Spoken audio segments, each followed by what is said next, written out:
was in the planning field and had an opportunity to attend the ARRP conference in Chicago a couple years ago with Terry Snyder, where I always get to see our speaker, our guest today. And Gil Serrano just blew my socks off. I'm so excited that he's here in Palmer. Excuse me. Hello? Thank you. That's why they picked me to do this kind of thing. I have no shame. So at any rate, what we're going to do tonight is Gil is going to give just an amazing presentation. And then shortly around 6, we have 7 members of our community who are going to create a panel. And then we're going to have a facilitated discussion about what our valley, our communities, and our cities could be like. So Gil Penalosa, I'm not big on, long introductions, but Gil started off in Bogota, Chile, lives in Toronto, Canada, and has traveled to over 350 cities, working on urban parks, 880 Foundation, and he's going to tell you all about this, but he has some great ideas. He's all about making communities better, healthier for their citizens, at the same time increasing socioeconomic impact. So will you help me welcome Gil Serrano? Gil, I'll try to be as short. Okay, thanks. Thank you. What a magnificent place. When I look around outside, anywhere you look is gorgeous, beautiful. And actually, when people in Toronto knew that I was going to come to Mat-Su, they said, what, are you going to go to Mat-Su and Alaska, and you're going to be talking about walking and cycling and parks and public spaces? They said, it's impossible. Too cold. So let me talk about the weather to get it out of the way. Last year about this time I was working in the Caribbean, and they said they couldn't walk because it was too hot, or bike. And then I got on the plane and I went back to Canada. So there is no such thing as bad weather. We go on. It's bad clothing. This is not proper clothing to bike in the winter, but if you have nice clothing, then it will be fine. But of course, it's about priorities. Here, snows, they plow the sidewalk, then the bikeway, then the sidewalk, then the bikeway. The third time around is sidewalk, bikeway, street, because it's about priorities. The most vulnerable people are the pedestrians, then the cyclists, then the transit users. So it's about having priorities and people first. And I know that, of course, you have winter, and I know that you have about 20 horrible days per year. This little girl knows it as well. And you have another 16 that are not that nice either. But you got over 200 days that are nice. One of the things is that we focus, we plan our cities, our communities around those 20 horrible days, and then we mess up the 365. In Toronto, I live in Toronto, we have something like a gigantic vacuum that sucks the life out of the city. We have an underground path that is really horrible. It works only 1 hour in the morning, 1 hour in the evening, otherwise it's empty. Saturdays, Sundays, it doesn't integrate. It segregates. This is like the above ground that you have in Minneapolis and you have in other places, that the only life is the one they put on the signs of the buildings. They don't want young people on skateboards. They don't want poor people. They don't want homeless. They only want people if they have money. And of course, if we have winter, we got to have better infrastructure. It's not about not having infrastructure. It's about having better. And if we focus on the 200 nice days instead of the 20 horrible, even those 20 horrible won't be as bad. So we got to think about the whole year and not let us focus on that. And sometimes, of course, people bike in the summer. And that's nice. By the way, this is at one level, is for the cars. About 4 inches higher is for bikes, and 4 inches higher is for the sidewalk. So there is a physical separation. The pedestrians are separated from cyclists, the cyclists are separated from the cars. so people bike safely and enjoyable. And of course, not only in the summertime, but also people bike in the wintertime. So I think that from the point of view of winter, check. I don't have to talk about winter anymore. So instead of talking about winter, I want to talk about cities. I want to talk about communities. And when we talk about cities or communities, it doesn't matter if it's 2,000 people or if it's 500,000. The issues are similar.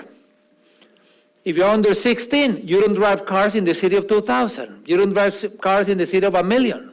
We're in the city of 2,000 and in the city of 2,000,000. So we're going to be having examples of cities that are smaller, some are bigger, some are wealthier, some much poorer.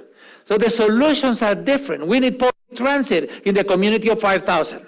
We need public transit in the community of 500,000. It might be different public transit. And also in any community, we're having things that we got to think in the context. We're having public health crisis, physical health, mental health, obesity, depression, anxiety. The population is changing, and I know I've seen how in Alaska it goes up and down if there is an oil boom, and so on. The population in Alaska is going to grow by around 100,000 people in the next 25 years. But not across all ages. The population, the young people are going to grow by around 9%. And the older adults, the people over 65, is going to grow by 60% in the next 25 years. It's going to grow by 100% in the next 4 years. By 2050, 2060, it's going to double. And the population here in the Mat-Su Borough is going to grow by around 50%. In the next 25 years. What a great opportunity. Fantastic opportunity to do it right. That is the key question for all of you. How do you want to live? If you want children to go to school, then you got to have small schools so that the catchment area is small and they will be able to walk. You want public transit, you got to have some kind of density. How to grow that 50% within the existing footprint. And when I'm talking about density, I'm not talking about 40-story buildings, because always we say, oh, those tall buildings, I hate them. No, these are 10 ways of having the same density. You can have the same density with 5-story buildings next to each other than with 40-story buildings every other block. So it will be nice to do higher density in Palmer, in different places. People say, oh, but people don't want to live. No, people do want to live. I've been working in Tallahassee the other day. They said, oh, nobody wants to live in condos. Well, no developers from Tallahassee wanted to do them. Someone from Cincinnati came, is doing 5 and 6 and 7-story buildings all over Tallahassee, and they are selling like hotcakes. A lot of people are downsizing. They used to have a big house when they had 2 or 3 children. Now, all of them, they are empty nesters. They want to downsize, but they want to go to a place where they can walk to have coffee, chat with people, to socialize.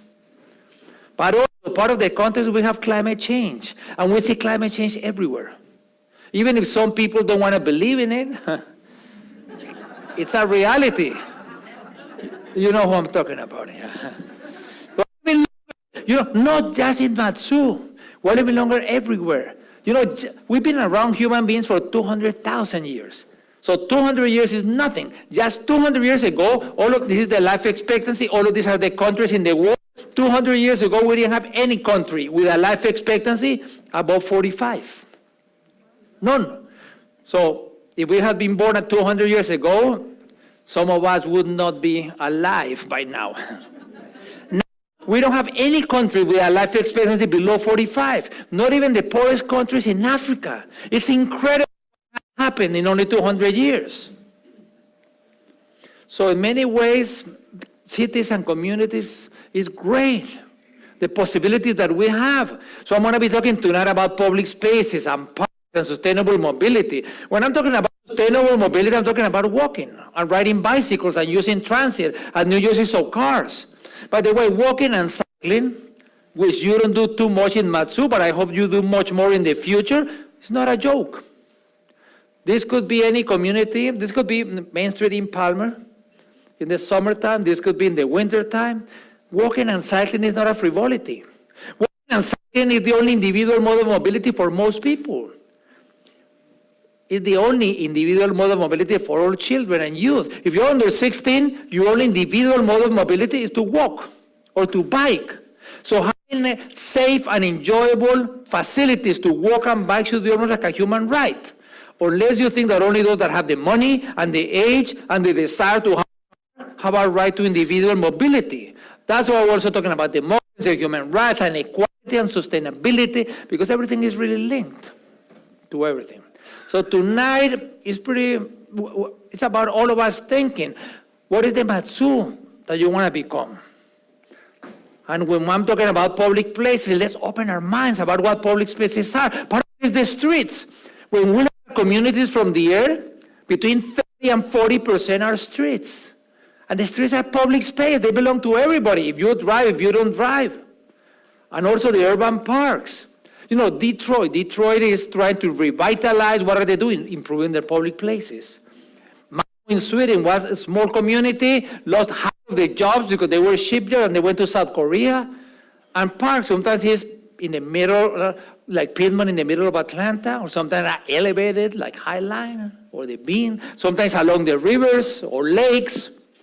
And the things we do in parks and public places. During the last World Soccer Cup, I was working in Chicago, and I went to see games in the park, and that's what they were doing in South Korea and in Bogota, in Germany. But it's not just about sports. It's the umbrella revolution in Hong Kong. Where do people go? They go to the public places and parks. Occupy Wall Street. You know, one of the beauties of the public spaces, might be New York, might be Paris, anywhere, is that public spaces are great equalizers. Here, nobody cares who's rich, who's poor, who's fat, who's skinny. Everybody's the same. But it's not just sports or politics. This is 2 million people in Rio. It wasn't during the World Cup. 3 months before, the Pope came and gave a mass for 2 million people. But again, it doesn't have to be a big place. It can be just some stairs. You paint stairs in a different way, like this guy from Rio is making sure that everyone is paying attention. Imagine from the point of view of citizen engagement, you get a different family or small business to paint a step and put initials, the sense of belonging. Imagine each one of the business, 130 business in power, each one painting a step and putting their initials. The sense of belonging, it's amazing. Or it can be just people ice fishing in Minnesota. So a good city, I think, is one where I want to sleep at home, but I want to live outside. Outside. A lot of this, the key element tonight is how do we want to live? That is the question when we have the panel and you have ideas. So before the panel, I want to take you through 8 messages. The first one is that it's not about the money. It's not about the money. If people tell you we're doing this because we don't have the money, usually 99% of the times is because they don't want to do it. In Bogota, I was in charge of parks and trails and bikeways. And in one term, I mean, now I advise many cities, but before I was doing, in one term, we built over 200 parks. And Bogota is much poorer than any community in Mat-Su. Over 200 parks all over the city, small one, medium one. This was one of them. They put him here, gave a mass for 1 million people, and then he left and nothing happened. Not even sidewalks. For 27 years, nothing happened. Why? Because change is hard. Change is hard in Palmer, or in Bogota, or in Copenhagen. Everywhere change is hard. And you know, because when you try to change here, the cave people show up. You know, they are the citizens against virtually everything.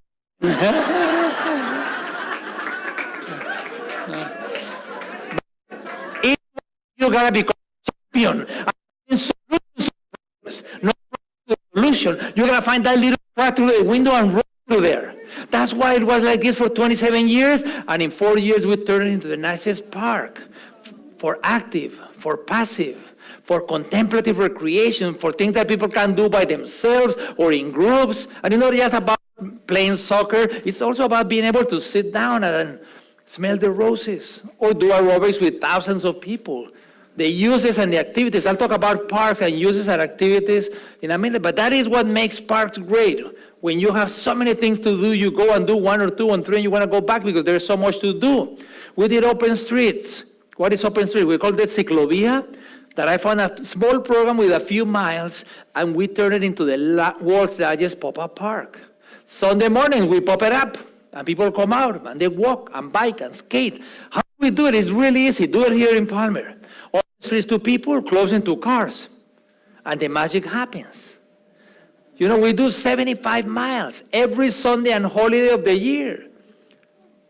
And people come out to walk or bike. People of all ages and all conditions and all backgrounds. But since not everybody wants to walk or bike or skate, then along the route we do aerobics and Tai Chi and Cha-Cha-Cha, everything around physical activity.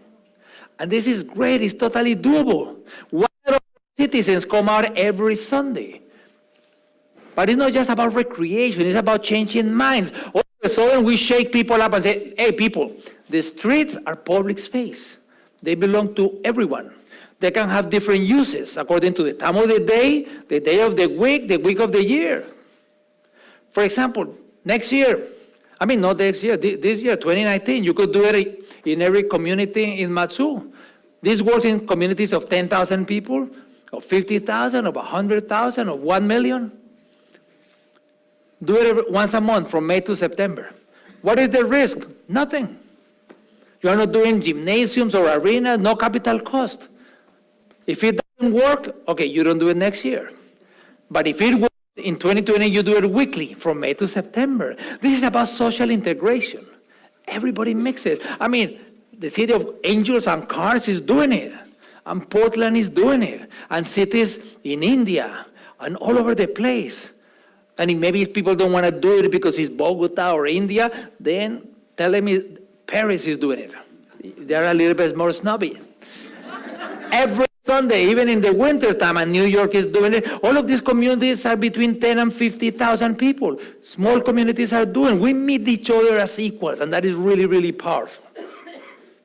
The wealthiest people in the community and their minimum wage workers meet with their spouses and children as equals. Second, let's create 880 communities. Now, I run 2 organizations, 880 cities and World Urban Parks, and I've been lucky to have worked in more than 350 different cities all over the world. With urban parks, basically we think that everybody should have parks, accessible, quality parks, whether it's a small community of 10,000 or a big one of 10 million. And we have an academy through Indiana University, and we have conferences. There's one in Bogota in June, there's one in Denver with City Parks Alliance in July. And there are advocacy committees. For example, on children, play, and nature, on older adults, on healthy parks, healthy cities. Would be nice if each one of the communities or Mat-Su or a borough would join. This is the website, worldurbanparks.org. But everywhere I go, people ask, Gail, what's 880 cities? Well, 880 cities is not really about walking or cycling. It's not really about parks or streets. Those are the means, not the ends. The end is how can we help create successful cities.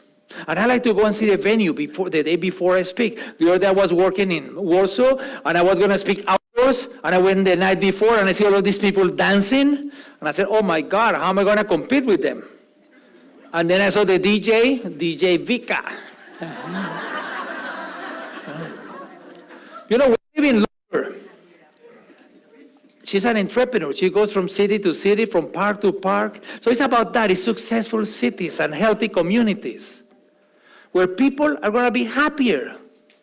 I know that happiness is something hard to define, almost impossible to measure, but it's our goal in life. And everywhere people say, Gil, can my children walk to school? Can my grandparents ride their bike to get eggs or milk? Well, you don't have to be a transportation engineer. It's 3 simple rules. We call it the 880 rule of common sense. Unfortunately, common sense seems to be the least common of the senses.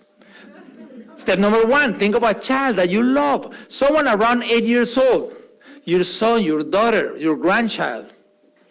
Once you have that child in mind, step number 2, think of an 80-year-old that you love. Your parents, your grandparents, brothers, sisters. And when you have the child and the older adult, then 3rd step, what if everything that you did in the communities in Mat-Su, everything, the sidewalk, the crosswalk, the park, the library, the restaurant, the community center, everything had to be great for an 8 and an 80. It's not 8 to 80, it's 8 and 80 as an indicator species. Because if it's good for the 8 and it's good for the 80, it's going to be good for everybody, from 0 to over 100. We need to stop building our communities as if everybody was 30-year-old and athletic, and build great communities for all. That is the concept of 80 cities. Third, let's move on sustainable mobility. When I'm talking about sustainable mobility, of course, I'm talking about walking and riding bicycles and using public transit, new uses of cars. Who can walk today? Anybody can walk in? 1, 2. I don't see any cars here. I don't see any buses or bikes. Everybody can walk in. Everybody can walk. Walking is so important because every single trip begins and ends by walking. We walk to the car, we walk to places, we walk to the bicycles, we walk everywhere. Everybody's pedestrians. That's how we were created. You know, just like the bird they fly or the fish swims and the deer runs, people, we walk. And that's how we're happy. Even in the 20 horrible days, we walk. When we walk, we use all our senses, and that makes us happy. We walk and we see the children playing, the youth going to school, we hear the birds singing, we go to a coffee shop or a bakery, we smell the aroma. We're walking and we see moms and babies and older adults. We walk in the summer, we walk in the winter, but we need to make it safe. And it is not safe. Yesterday, people driving cars killed 741 people walking. That's not civilized. That's more than a person every 2 minutes. Don't call them accidents. They are incidents. Accidents when they could not be avoided. They can be avoided. Many cities are adopting Vision Zero. It's easy to adopt Vision Zero, but it's not about adopting. It's about acting. Once you adopt, you got to put money into it, and you got to have actions. Because if you don't act, then it's not Vision Zero, but it's more zero vision. This is simple. It's assumed that people are not perfect, drivers or pedestrians or cyclists, so we need to design the streets so that no one will be dying. For example, we got to make it a priority and not do this. Or don't allow the cars to be on the sidewalks, or don't allow streets without even sidewalks. We're telling this woman every single day, you are a second-class citizen, when we don't even do sidewalks. There is nothing as important in a city as the sidewalks, any community of any size. Because the sidewalk on the street, we're on bikes, on transit, on buses or cars, we go from point A to point B. On sidewalks, no. On sidewalks, we meet boyfriends, girlfriends, the neighbors, the people selling fruits and vegetables, the people walking their dogs. On the sidewalks, we walk in the summer, we walk in the winter. The children catch Pokemons. We catch buses.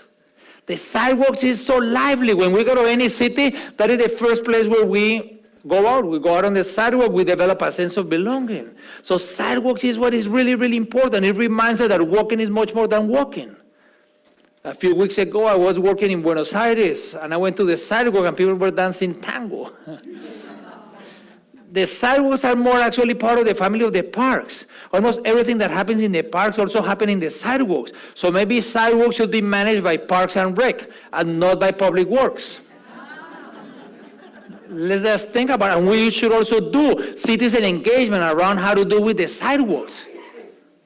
If we improve walkability, we gotta lower the speed. All the residential streets, all of them should be 20 miles an hour. Not because 20 is plenty sounds nice, but because if you get hit by a car at 20 miles an hour, there is 5% probability of being killed. At 40 miles an hour, it's over 80%. But not only that, because many more people are going to walk. People don't like walking next to the cars going at 40 or 50 or 60. People like walking when the cars are slow.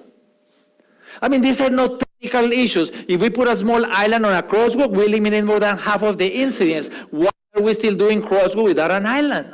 When we know that we are going to save lives. Children go on a field trip, not all of them crossing one light, they can wait for the next light.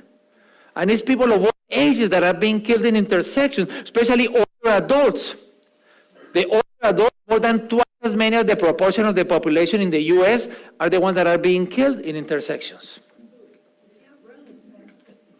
Sustainable mobility is not just about walking, it's also riding bicycles and using transit and new uses of cars. I'm not saying that this is the end of the car industry, but the way we use cars is changing very, very fast. You know, in the U.S., in the last 4 years, the young people, 16 to 24, purchased fewer cars than any time in the last 40. Got fewer driver's license than in the last 40. Young people rather live in pay higher rent and live in a walkable community than have a car. If they need a car for 1 hour, 2 hours, then they rent one for an hour. And when we talk about new uses of cars, people, oh, but now we're going to have driverless cars.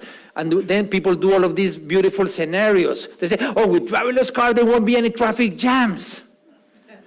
As if the traffic jams was the driver. It's the car.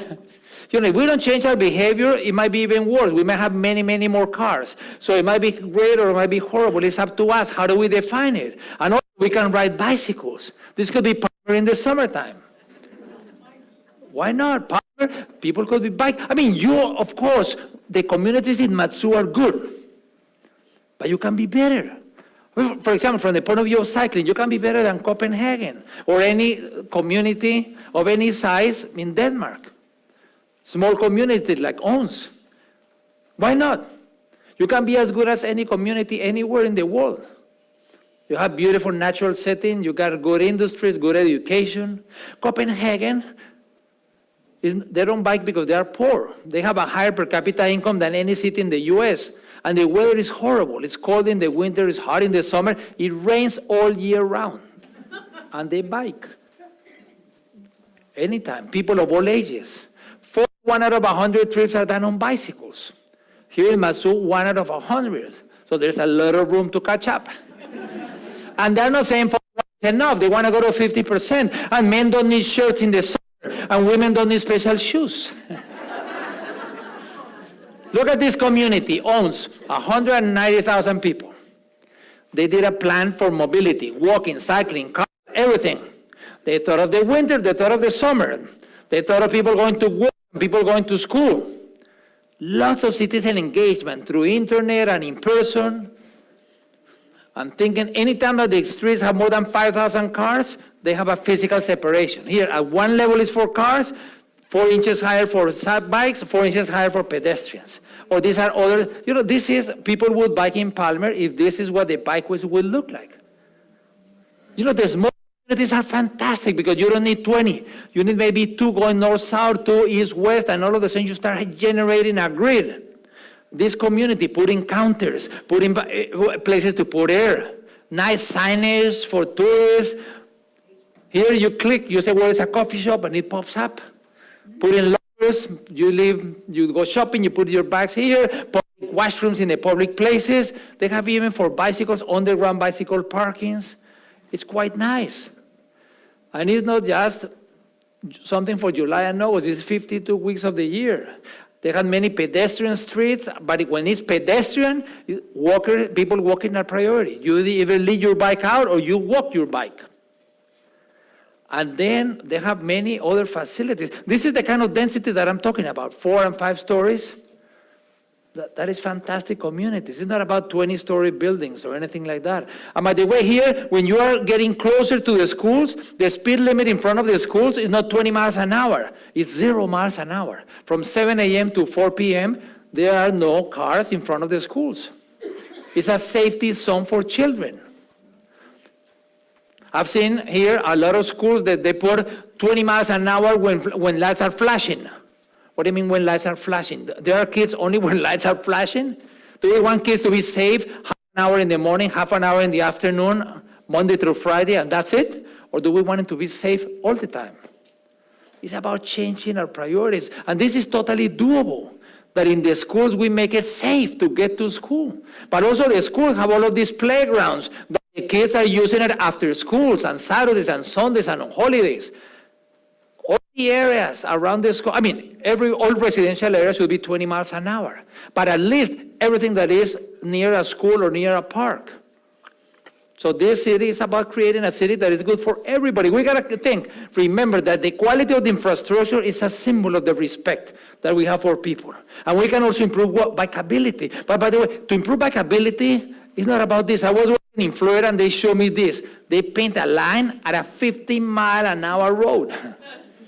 When they got 3 lanes for cars, and look at all of the space, they could have built a protected bike lane, a bike lane that has a physical separation from the cars. This is worse than nothing, 55 miles an hour, and they put up that kind of bike lane. I mean, when you're gonna do, think of children. Anyone that you love, and think of all their adults, and think of immigrants, and think of everybody, the population in general. If it's not safe for an 8 and for an 80-year-old, it's nothing.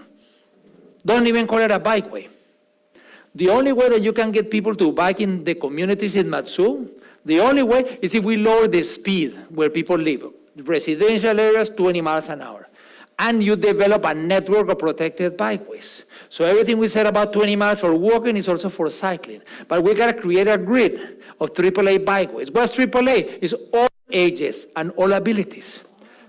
It's not for the 20 to 15 spandex. It's for everybody. But we need to create connectivity, because if we just do one, and now 30% is gonna be safe of the ride, but the other 70% is in the middle of the cars, we're not gonna bike. We gotta think of daytime and nighttime and summer and winter. And if you don't have the political decision to do it permanent like this one's in Paris, do it like this one, but don't just paint the line. Enhance that painted line with some plastic bollards, and it's gonna make a world of difference. That's why people back in Copenhagen, because there's connectivity. So all of this is doable, and we're going to improve public transit. Someone said the civilized city is not the one where the poor have cars. It's the one where the rich use public transit. We gotta have public transit that is good for everybody. You know, whether the community is 5,000 people or 100,000 or 1 million, we need public transit. Let's keep in mind, people under 16, they don't drive cars. Many older adults are not driving, and many people should be able not to drive. Many people are suffocated financially because they have 2 and 3 cars. According to the AAA, the American Automobile Association, the cost of a small car is $8,500 per year. $8,500. You buy a car, and most of it is without even moving it. You buy a car for $30,000, you sell it 3 years later for $15,000, so it costs you $5,000 per year only in depreciation, plus insurance and gas and so on. So in public transit, of course, we need buses. So part of it is marketing. I saw a mayor that saw these kind of buses, and he said, oh, I don't like this, the citizens didn't like these buses. So he got his bus, he put a nose, he covered the wheels, and now they look like trains. And people love to ride these ones. You know, part of it is marketing. We gotta make it nice, not cover the windows like in some places. I mean, we don't cover our windows of the cars like this. Why do we think that people in buses are gonna like it? Sell advertisement, but not cover the windows. Cover them using promoting cars because it's very painful. And people say, where are we gonna fit the buses? Well, it's an issue of mobility in math. Do we want one of these or 140 of those? We know that walking, cycling, and transit takes a lot less space. The other day, someone in a small community told me, oh, everybody's gonna get out of their cars because we bought these buses. I said, you think anyone is gonna get out of their car when this is what a bus stop looks like? This is a high school for 1,500 students, and that is the bus stop for the high school. So I decided to show that mayor another bus stop. And he said, why are you using this bus stop? I said, because maybe that's how the bus stop would look like if the decision makers use the bus service. Everybody has to try it. You know, what if in a community, 1 week of the year, the mayor, city council, and the senior staff would not use their cars? Not 1 day, because 1 day people move all of their appointments around that day. No, 1 week to evaluate how walkable is our community, how bikeable it is, how good is public transit. Maybe the week of Earth Day or the week of the Environment Day or whatever, one week of the year. We'll see the panel if they agree with something like this. Parks, uses and activities. You know, let's show some symptoms so that when you go to public places, see if they work. One of the symptoms is having good places to sit. This guy needed 5 chairs to be happy. His feet, his Big Mac, on a bench, he would not be as happy. Sometimes we say monkey see, monkey does. Sometimes it's people see, people do. We do sidewalks and we put benches on the sidewalks. Or we put nails so young people won't sit. This guy was so tired he had to sit on his briefcase. No benches. And his friend fainted. And his wife is sitting on their baby. But But when you have nice places to sit, it's kind of magical. The women in the middle of the winter, when it's moving chairs, people don't even sit facing each other, but they sit facing others. Starts to rain and people won't move. When I was working in Istanbul, I saw these two guys sitting on bollards, and it was kind of ironic because this guy had like 20 chairs there. Another symptom is sociability. We see people talking to each other. It's a good symptom. Another, diversity. We see children, youth, older adults, handicapped. Another symptom is affection. We're affectionate if we feel at ease, if we feel good. Another, high proportion of women. Women are more selective. If the place doesn't feel safe and clean, they won't go. But those are symptoms, some characteristics of parks.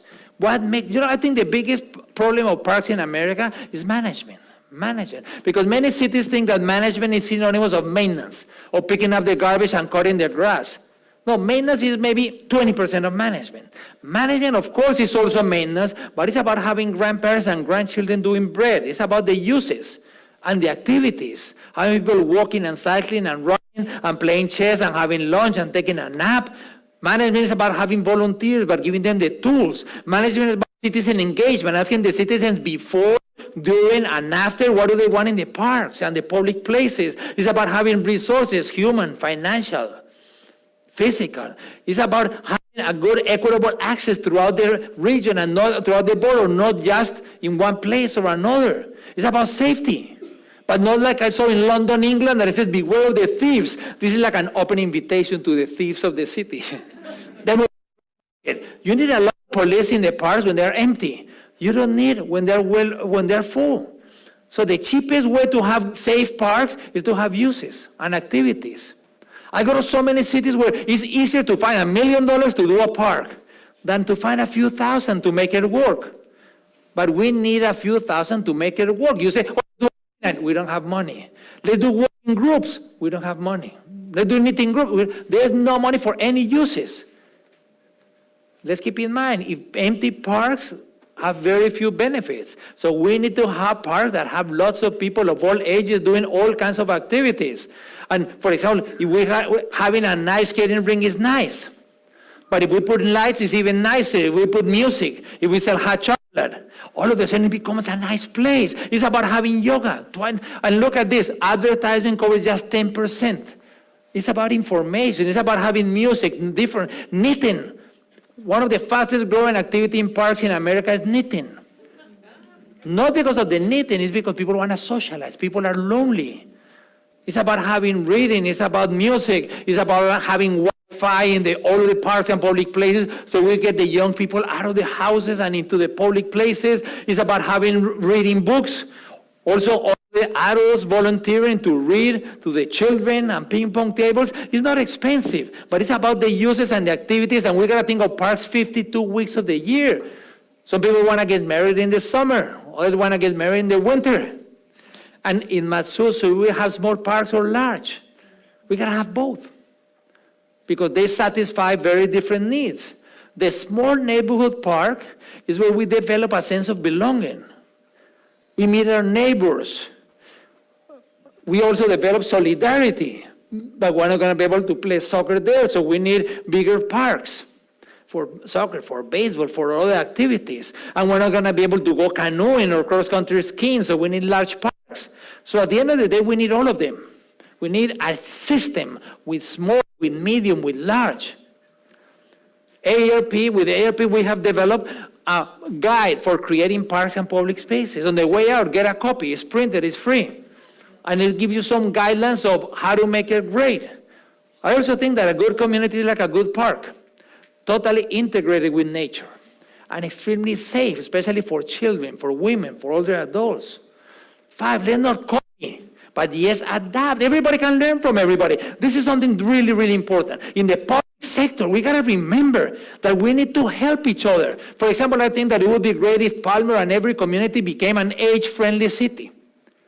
Why? Because we learn from each other. People can learn from Mat-Su communities. Mat-Su communities can learn from others. A beauty in the public sector is that no one has to be worse for someone to go bad for someone to increase. It's not like in the private sector. If I sell clickers and I have 20% of the market, for me to have 21%, to have 1% more, someone has to have 1% less. But if I see a great idea in Palmer and I implement it in Anchorage, Palmer doesn't have to go down for Anchorage to go up. No, it's a win-win. Both can improve. So it's kind of magical. We can learn from each other. We can learn from different communities. For example, this one, a friend, physical education teacher. She saw fewer and fewer kids were walking to school. And then she asked the kids, why don't you walk to school? Because they were afraid of the cars. So when the kids went home over the holidays, they came back, and Ann was dressed up like a pylon. She shut down the parking lot. And the kids at minus 15, minus 20 degrees Fahrenheit started to walk and to bike. We did hundreds of Fentons because part of it is infrastructure, but part of it is programs. We got to work with software and hardware. Here in Rotterdam, they were going to do a bike parking. They put it here. So many of our streets, we got cars on both sides. They said, what if, let's do a pilot for 2 years. Let's take cars from one side. So you want to live in this community or on this one? It's about the benefits. It's about the benefits. It's not about sustainable mobility or parks. It's about communities in Mat-Su for everyone. And there's so many benefits to culture, education, recreation, wellness. You know, from the economic point of view, we live in an ever more globalized world. And in a globalized world, the best people, they can live anywhere. Anywhere. Whether you are the best medical doctor or the best engineer or the best pizza maker. If I'm a good carpenter, I can live anywhere I want to. Where am I going to live? Wherever me and my family have the best quality of life. So every single day, the leaders of the public sector, private sector, NGOs in the communities of Mat-Su should be waking up thinking, how can we retain our best people? How can we attract the best? I mean, you're going to grow by 50% population. But are you going to grow with just okay or with the cream of the crop? With the best people making coffee, the best people working in the hospital, the best professors, the best in everything that we have. Let me give you an idea. For example, well-being, or the list of these benefits. Health and wellness. Well-being is being well. And the World Health Organization clarified health is the state of complete physical, mental, and social well-being.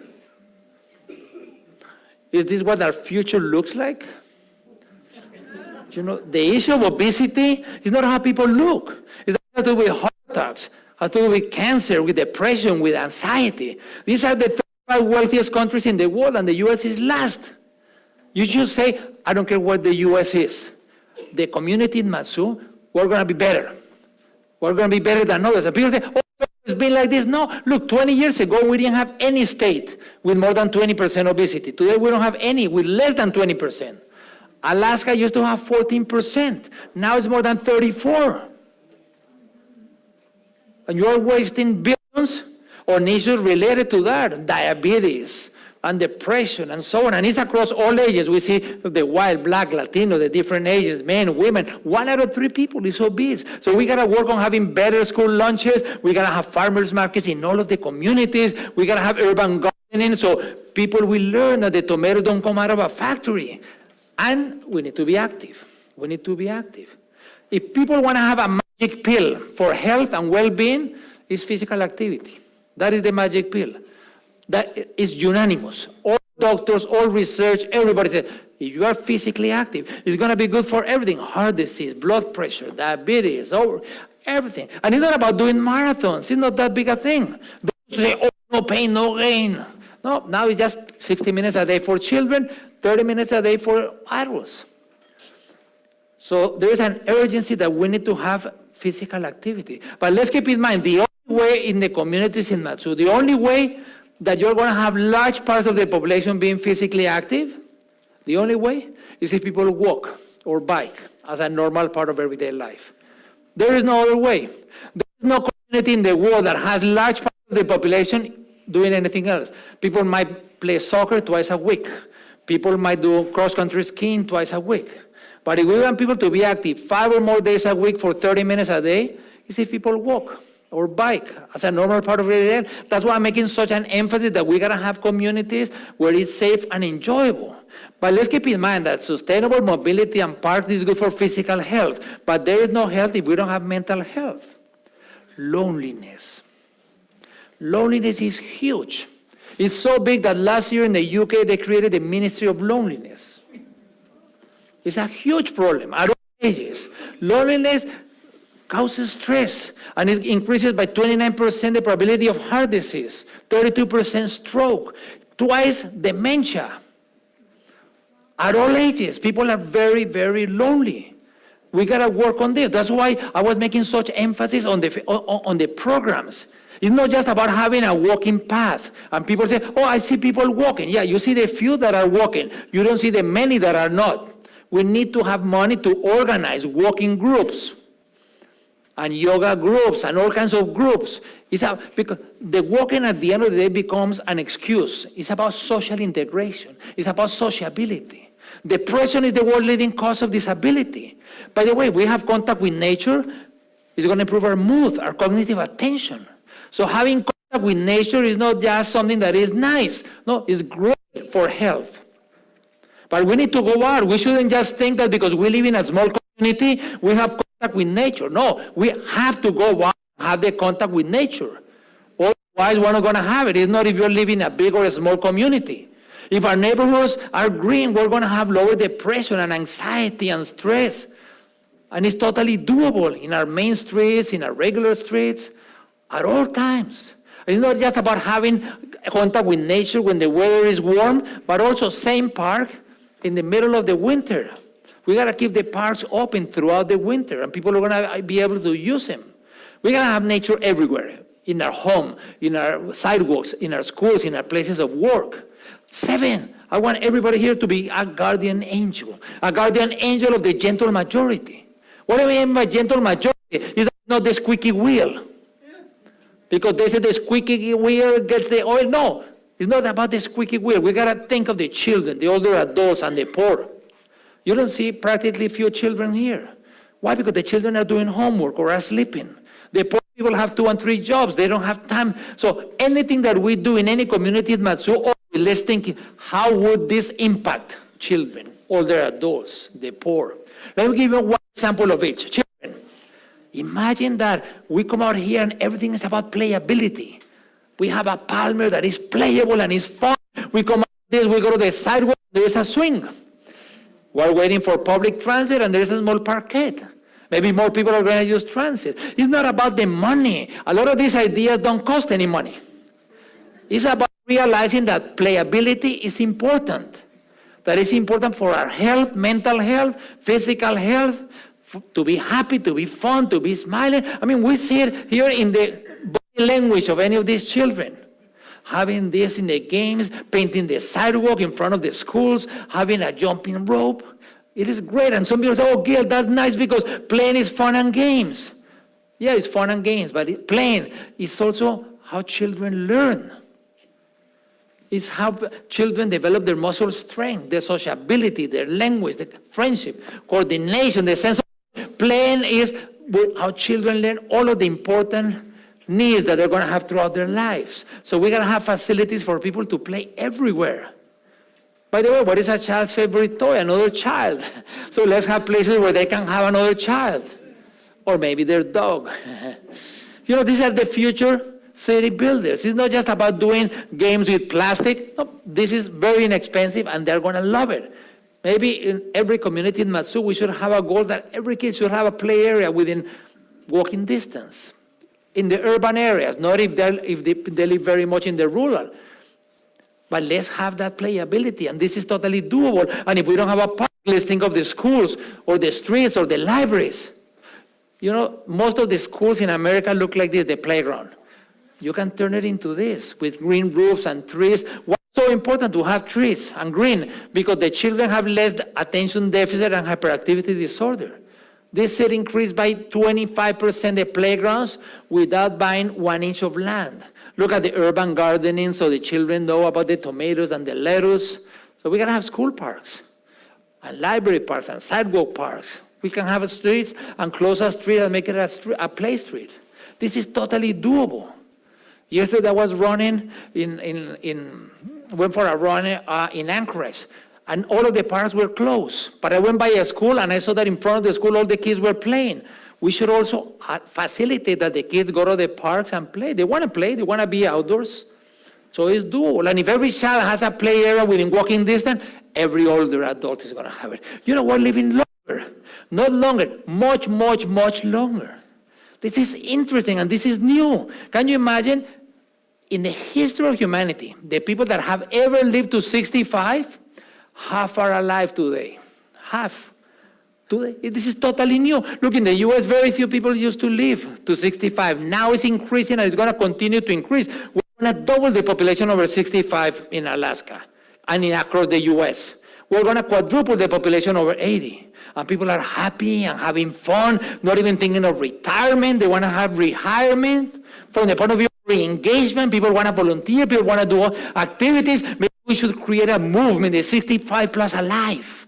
We need to remind people. Sometimes we forget. We think that people retire and we cross them out as if they had died. Except that they got 20, 30, 40 years left. And they have knowledge and they have experience and they are healthier and wealthier and active. They could be teaching English to immigrants. They could be tutoring kids in the schools. They could be organizing walking groups. Our universities will have 20, 30% of the courses for older adults. Older adults are hungry of knowledge. They want to learn about music and gardening and sociology and all kinds of things. It's a magnificent asset that we have. In the US, we have doubled the life expectancy. We have learned how to survive. But there are so many issues around climate change and health that we need to learn how to live. And a lot of this is about the built environment. What kind of city? That's what I was saying when we are going to grow by 50%. I know that benches and walking is the most important for older adults, but also we need game tables and restrooms and so on. So those benches are important, and the uses and activities that I was talking in parks for older adults is absolutely critical. Walking is by far the most important. Every single park should have a walking path. We got to work on that, on the walking path, and put in signs, welcome, and the distance, and so on, and it's really improvable. But organizing the groups to walk. And of course, walking is important, but also people want to do gardening and watching and knitting and dancing and yoga, all kinds of activities. And finally, multi-generation. We got to have that possibility. Grandparents and grandchildren going, but on the playgrounds, we need to have nice, cozy places for parents and grandparents. In 5 minutes, they're going to be bored. But if we have a nice, cozy place to sit and socialize and have a coffee or read a book, we're going to create that magical place. And I say children or adults and the poor, I'm talking about equity. I'm not talking about equality. Someone did a cartoon and said, this is equality. No, some people are starting so far behind that some might need 2 and 3 boxes. Others don't need any box. And someone said, if that is equality, that's equity, this is reality. But here in Mat-Su, you are smarter than this. You think outside the box. You say it's not about moving boxes. It's about tearing down the walls. And I know that tearing down the walls in the U.S. now has a second meaning. But no, I'm talking about the wall. You know, you are the wealthiest country in the world, and you got 13 million children living in poverty. These are the wealthiest countries in the world. The U.S., 1 out of 5 children live in poverty. Well, in South Korea, 1 out of 16. In Denmark, 1 out of 37. What if you said, okay, that might be the U.S. 1 out of 5, but in Mat-Su, in the communities, we're going to be like South Korea, 1 out of 16. From the point of mobility, the 2-car households in Mat-Su are spending between 20 and 25% of their income on mobility. That's 1 out of $4. They could be spending only 4% if people walked or bike or took public transit. So we're only spending so much money on the cars, even the houses. We buy houses and we dedicate 1/3 of the house to the car. Nothing would improve more their finances than allowing people to downsize from 2 cars to 1 or from 1 to 0, and great for the economy. Because if people, instead of spending the money on cars, what would they do? They spend it in their restaurants, fixing their houses, their cars. I mean, we got to work on equity. When I worked in a city like Cleveland, I was working in this place, life expectancy 64. 10 minutes away, life expectancy 90. How can we accept that this is normal, that people are going to live more, 30 years more, when they're just 10 minutes away? And it's not because it's Cleveland. You go to Washington, it's the same. You go to New Orleans, it's the same. Places that have 5 times more green spaces in one part of the city than the other. So we need to change, and that's the last message. Because change is hard. That's why we don't change. Doing more of the same is easy. But the reality is that we need to do things differently. The way we've been doing most of the communities, not all, but most, It's very mediocre. It's not financially sustainable. It's not environmentally sustainable. And change is hard. When Copenhagen, the car was taken over in 50s and 60s, they were going to create the first pedestrian street. They said, oh, no, we don't want pedestrian streets because we have too many cars and the weather is horrible. But the number one reason is, oh, pedestrian, that's not part of our culture. That's for the Italians. Because the Italians are loud and noisy, but we are Danish, and the Danish are cold and quiet. Let me tell you, Danish now are more Italian than the Italians. They love the pedestrian, even in the middle of the rain. This is City Hall in Copenhagen. They turned 18 of those parking into people places, and they work really nice. So when you're going to change in any community in Mat-Su, 3 recommendations. First, change is not unanimous. So when people say, oh, there is some concern, they will always be concerned. Only listen, but make a decision. Second, the general interest must prevail over the particular.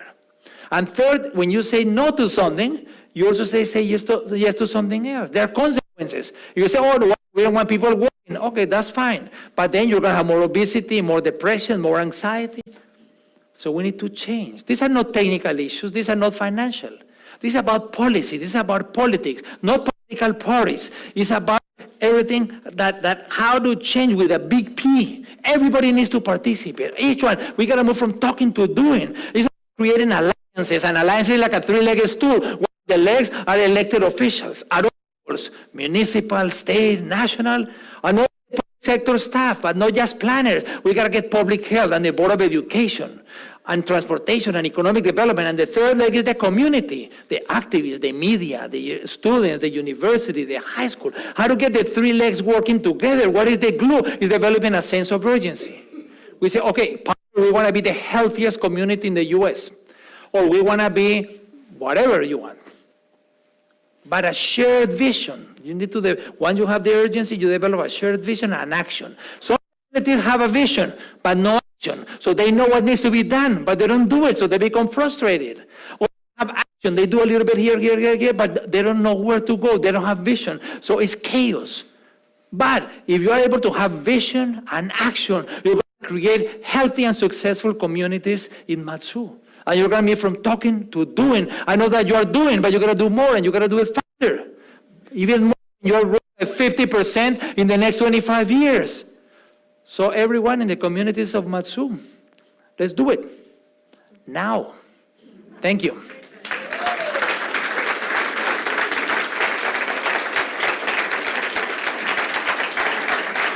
Thank you.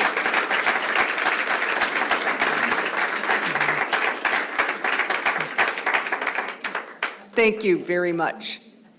As part of the getting to, now that we've heard everything, we don't want to just engage people and say, wow, that was really cool. We thought, we being the Mat-Su Trails Foundation and ARRP, we thought that we would try to get something so we could actually get a vision, or at least one, or get something out of this that we could take into the community. So in that way, we asked 8 members of our community, public and private sector, to serve as panelists. And so I asked the panelists to come up now. We're going to have, if you picked up an agenda, I'm not going to give you a large introduction, but it's Vern Halter, who's the mayor of Mat-Su Borough, and Spargo, who's the assistant superintendent of instruction at the school district, Murph O'Brien, who's senior project manager at HDR, Jill Valerius, a local doctor, Bonnie Quill from MSCVB, Peter Briggs, a landscape architecture, and Patty Cohn, who's a real estate broker. The idea is that we have a facilitated discussion and try to use Gil and his expertise to the best ability. So we all good? Okay, cool.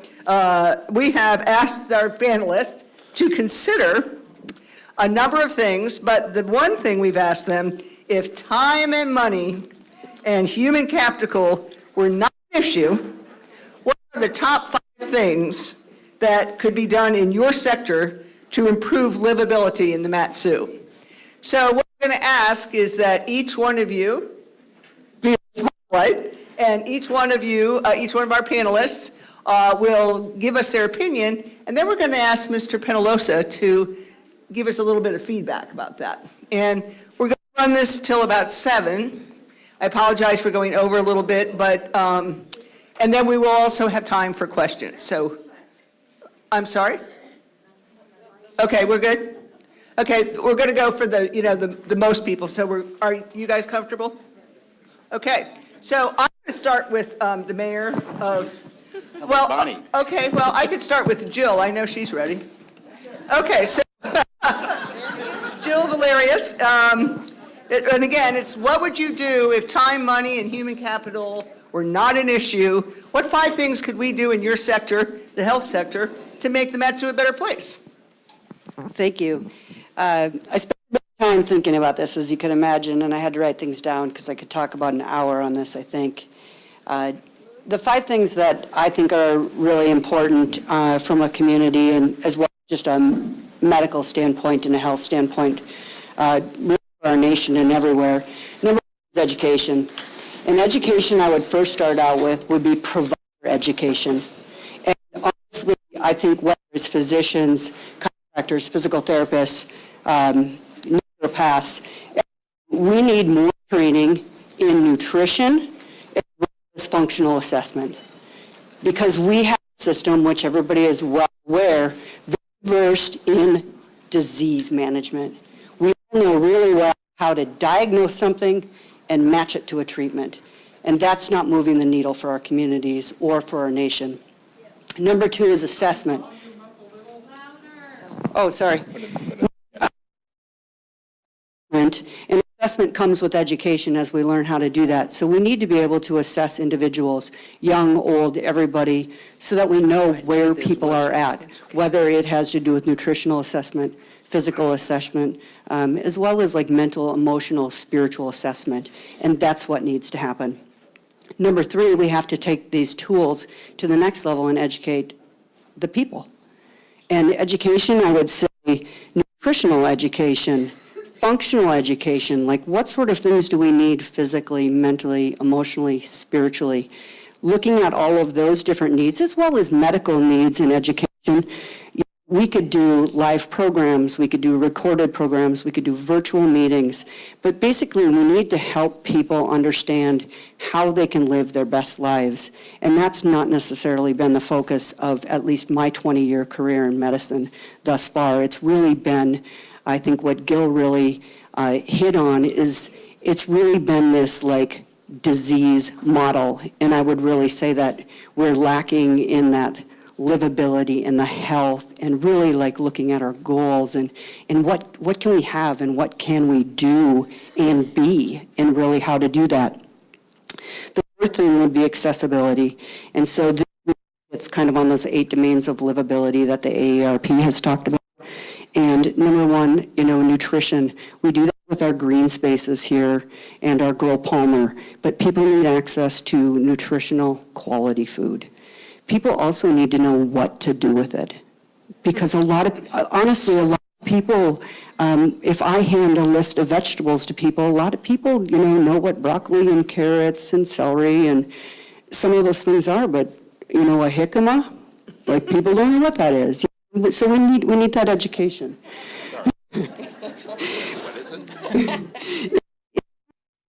Function.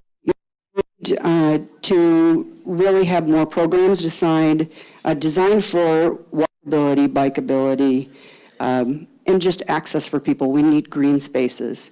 One thing to think for kids, like I really like the idea of the 880 because when we're thinking about parks and biking and all those things, that's balance. Those are life things we need. We know like as we age, we need balance, we need muscle strength, we need endurance. There was just a study in the Annals of Medicine in October that talked about one of the vital signs now should be muscle mass. Because we know as people age, the more muscle mass you have, the more morbidity and mortality and the higher cost in terms of medicine to us.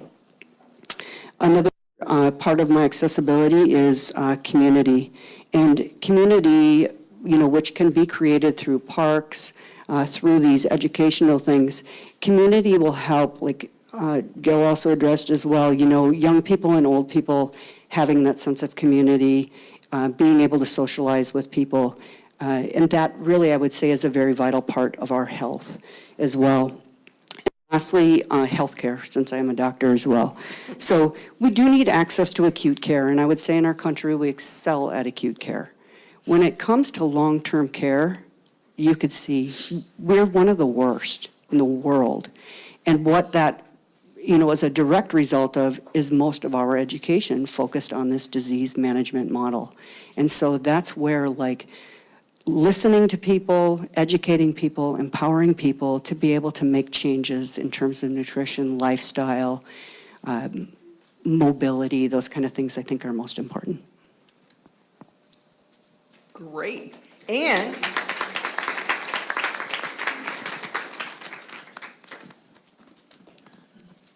she did that all without her magic wand. So my apologies that she did that. But, Gil, do you have anything you want to listen to people? I saw you making, and you did it in time, good job. I saw you making a couple notes there. No, just very short. I think education is critical. We got to engage. We need to educate the children very, very, very well. For example, we have very few schools. Take advantage that you have small communities. If you go to 10 schools in New York, people won't even know that you went. If you go to 10 elementary schools in Palmer, you went to everyone.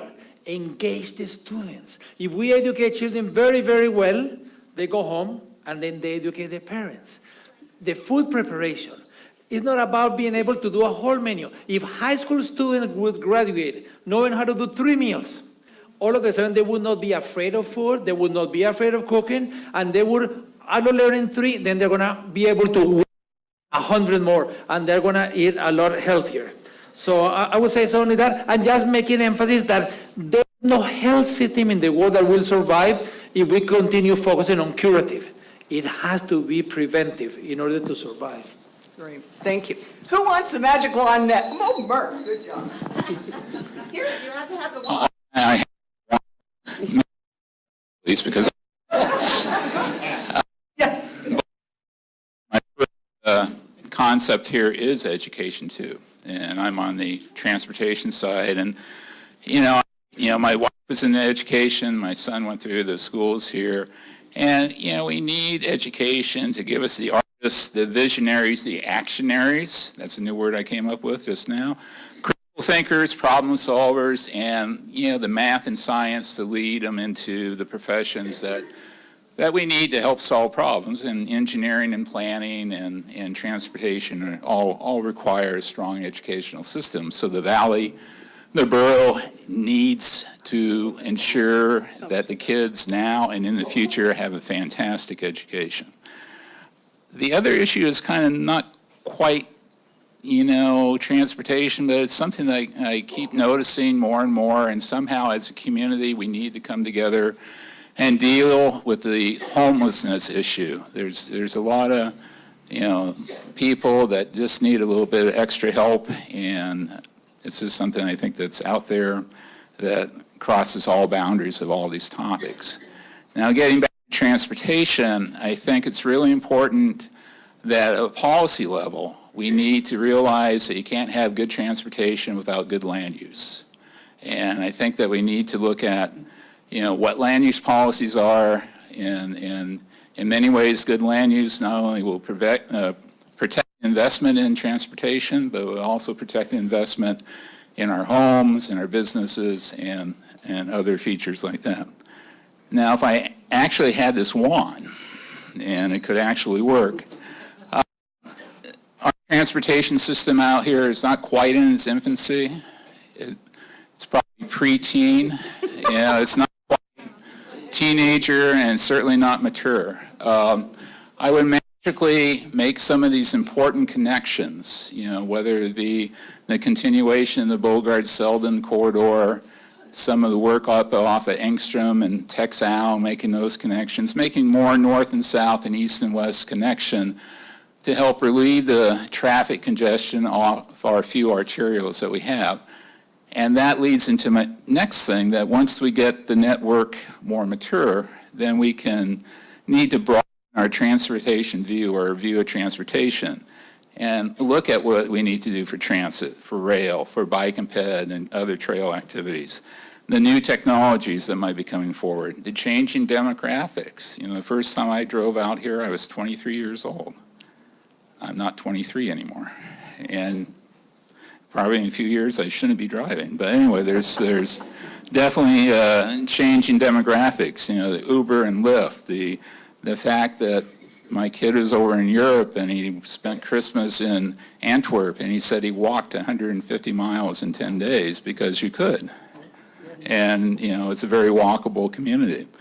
You know, walkability and green space. You know, the Central Park. Where's Jody?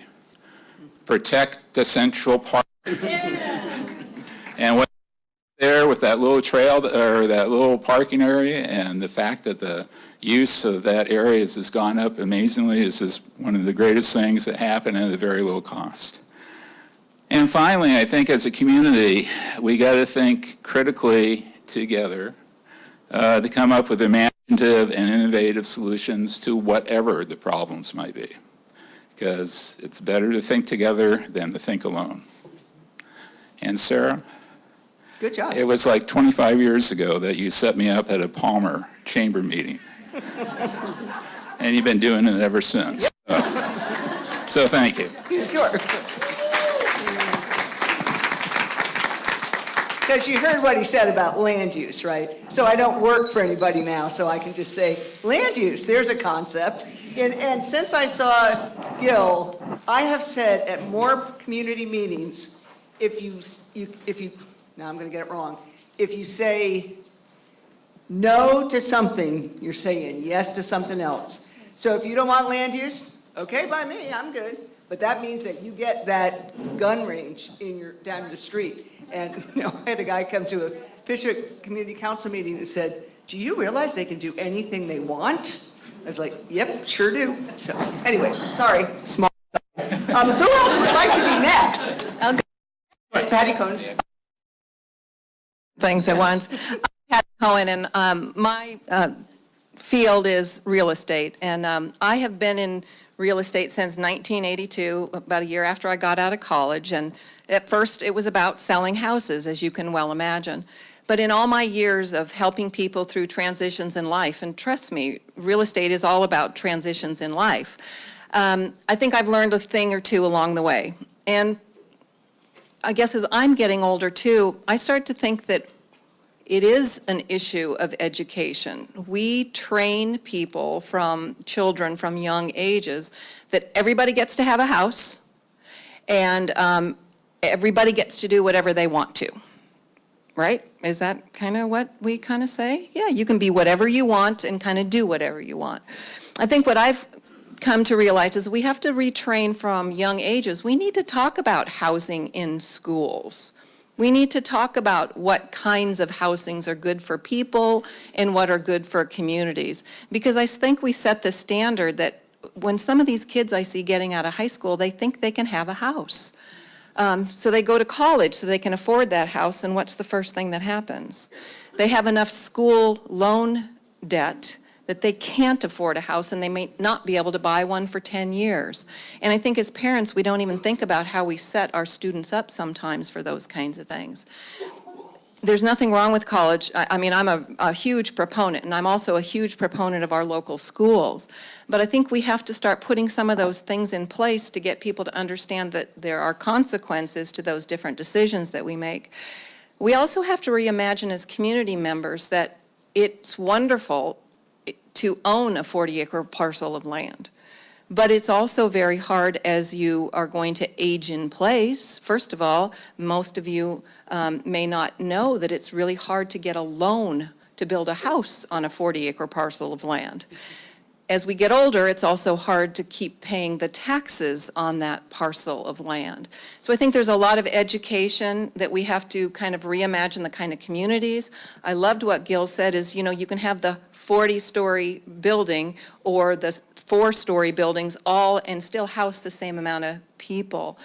It is wonderful for it to be the American dream to everybody gets to own a house and that everybody gets to control the land that they live on. I don't think that's practical. And I think as communities, we have to start learning that rules are okay, that those not only protect us, especially as we see areas of higher crime and the homelessness and how those things start butting up against each other. So I have always proposed, and we've seen it in action a little bit, that if you develop communities around schools, you really solve an awful lot of problems. You can make those walkable areas. I don't think kids should be bused to schools and it should take an hour to get them there and an hour to get them home. That's just my personal opinion.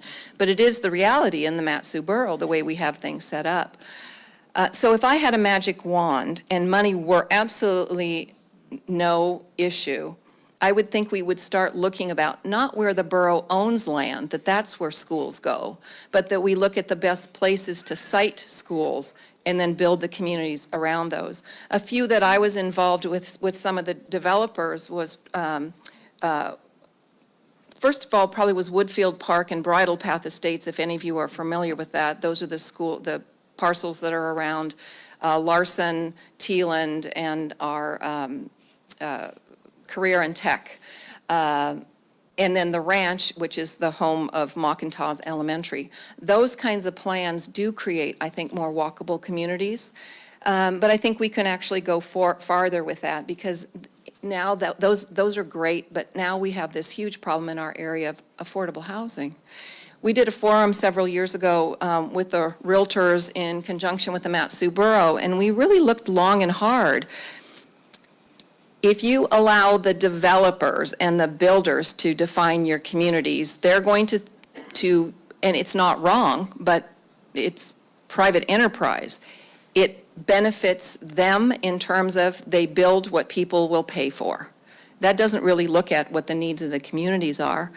It's hard to get around that, especially after we had kind of the crash a few years ago, economic crash, which led to the fact that the banks no longer lend money to builders. Builders are getting money from people who charge twice as much interest. Those kinds of things affect all of us in what we pay, the quality of perhaps the construction, and all those kinds of things. So I'll kind of get off my high horse. I would also, with my magic wand, provide university housing, because I think universities are real important to our communities. And probably lastly, with that, I would think we need to educate people more on transitions in living, aging. What you need at one age is not the same as what you need at the end. But if we're going to build this cool community that has this, where people really are connected, I think that transition, people start buying with the end in mind instead of more than they can afford, not being able to take care of it, perhaps losing it, which affects our communities, and then having to leave and go someplace else to reinvent themselves. So I guess what I would say to you, my job is secure. There are always going to be houses to sell because people are always going to be moving in and out, but I'd love to see it where people are really making good decisions in their housing. So. Sounds great. Good. Just in case you're wondering, we're going to after everybody's done, we're going to come around back to Gil. So I'm not being rude or anything. So next, good. Hi, Amy Sparrow. I'm the Assistant Superintendent of Instruction for the Mat-Su Borough School District, and it is a treat to be here with you all. I don't get to talk to grown-ups as much as most of you do, so it's really fun to be in a room of people who are interested in making the community better for our youth. How many of you graduated from a Mat-Su Borough school?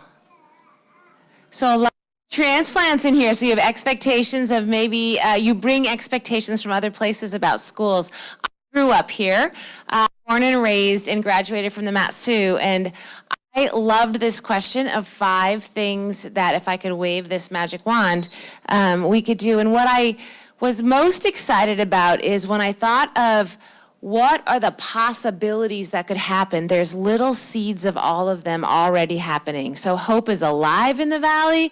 There are really positive things happening for our kids. Things are getting better every day. The first thing I wanted to say would, I think, make our community more livable is increase access to early childhood education. We know, and Bill Gates is kind of famous for saying the first 5 years have so much to do with how the next 80 turn out. And we know that the first 5 years of the children's lives in the Mat-Su Valley have a lot to do with the decisions that are going to be made and the lives they're going to lead later on.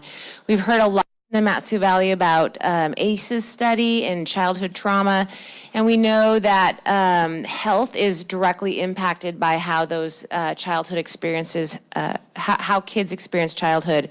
But we also know that economically, it's a great investment to increase access to early childhood education. Students who have access to preschool, quality preschools, have a higher graduation rate. They have fewer qualify for special education.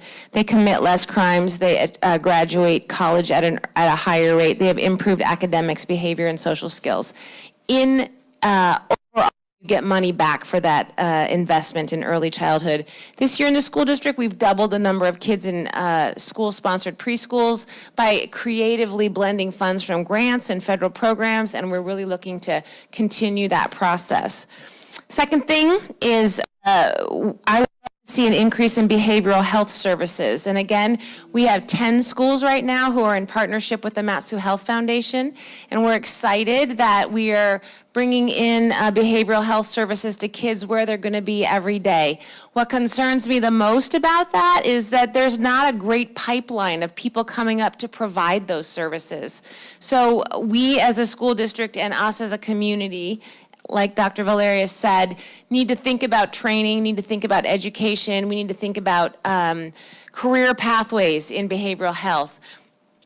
Third thing, access. I thought that maybe Gil had seen my notes, because I read a whole section about access. I was very privileged in the fall of 2017 to travel to Iceland with a team of people from the Mat-Su Borough to learn about the Youth Iceland project and what can we do to increase youth health and decrease youth substance abuse. In short, what their project has been very successful since the late 90s to accomplish. One of the things that in Iceland they've done is they created leisure buses or transportation after school between the schools and the youth centers and the public spaces, and so that kids whose parents are still at work can go do things. We know in the Valley kids get isolated because we live very spread out. They also have leisure cards in Iceland where there's an allotment that a student can access, that they can participate in soccer or art or music or some other positive activity after school that is subsidized and provided by the community. We got so excited about it that this team of people, this multi-agency, multi-faceted group came home and wrote a grant for the Robert Wood Johnson Foundation. We've also been joined in partnership with the Rasmussen Foundation and Mat-Su Health Foundation, and we've created Youth 360. And Youth 360 is a after-school program. It's starting out in Houston in the Wasilla schools. We'll open our first year-round youth center, a recreational center that'll be open 12 months out of the year this winter up at the Houston schools. And you know that they just lost a school to the earthquake. And so if ever there was a time that those students need a positive place to be, we're super excited that that was already in the works. I really think that this use of so I know what's happening in the schools, great things are happening in the schools. It's the time that kids aren't in schools that they need more things to do. We are trying to stem the tide of an opioid epidemic, as well as it's dark and cold here, like we heard. So we need a culture shift where every youth is expected and able to participate in out-of-school activities. Do I have one more minute? Okay. I'll give you one of mine. There's no one's going to love this last idea. Last thing is community schools. When I grew up in this district, I had a district cakes. I can make egg foo young. I can cook in an outdoor a Dutch oven. I learned all those things in community schools. So community schools is the place where elders and youth come together. We need to revitalize that. It went away in the early 2000s. It needs to come back. The Youth 360 project actually has a community schools coordinator. So these things aren't just pie in the sky. They're not just magic wands. They're coming back. And so those things are the future that really are going to make this a livable community. So thank you. The best. I'm sorry, that was a great minute, by the way. The whole community school. That's why I didn't want to leave it off. Yeah. She actually had a call. I'm hoping I'm in Gryffindor, or do we get to choose what house? Yeah, if you'd like to be, absolutely. I need to do some research for mine. So who in the room lives within a 10-minute walk of a park? Who in a room, and you should look around to see the number of hands. Who in the room lives within a 10-minute walk of a trailhead? Who lives within a 10-minute walk of a bus stop? Who lives within a 10-minute walk of what we would call walking into Alaska? The woods. So my first wish with the wand, build a park or a trailhead within a 10-minute walk of anyone. Yeah. And this comes back to, as Alaskans living in an urban area, I think we're kind of confused. We feel like we live in Alaska, but it's getting further away from us. We have to define why we live here and validate the fact that change is happening. And when we're 30 years old, we have perfect access to skin up that mountain and get the exercise we want. But as we age in place, communities develop around us, we stop to lose the connection to why we're here. So I think that park and trailhead is a very important connection, because there might be a time where you can't get into Alaska, but you still want that park to be close to you where you still get what you appreciate about it. My second one is to have a bus stop within a 10-minute walk. Connection and transportation are critical. Equitable access to all for the needed resources we get, whether recreation centers or our schools. And a big component of this is allowing self-determination. An 8-year-old should be able to walk or get on their bike and meet their friends at a park within 10 minutes. And someone who's has an accessibility issue shouldn't be reliant upon their very busy daughter to come and pick them up to take them someplace. There should be a way for them to have transportation to a health appointment or to a park. My third is community agriculture within 10 minutes. An important part of this is a planning that integrates food security, emergency preparedness, we saw that recently, and things like wildlife. I'd ask these questions of people in my office, and one person had a very interesting take on it, is that when we drive past that sign that says 280 moose killed this year, they're also Alaskans, and they're a different kind of pedestrian. So how do we plan in a different way to avoid the human injuries from moose kills, but also with our wilderness in mind, because we do live here and we appreciate it. My fourth is within a 10-minute walk, everybody should have access to a picnic table. And the reason for that is that neighborhood conversations on how we want to live and how our community should function are critical. When we live close to our neighbors, we talk to them and we arrange things and we determine that our neighborhood really needs a sidewalk, and we start to have these conversations that elevate to a community level. And to borrow what Gil had said, we start to find consensus on what the general interest is. We don't often talk about the general interest and how our desires in life do align. We can start to talk about land use planning, because sometimes it's like, no, I want to be able to build a gravel pit at some point. Really, do you?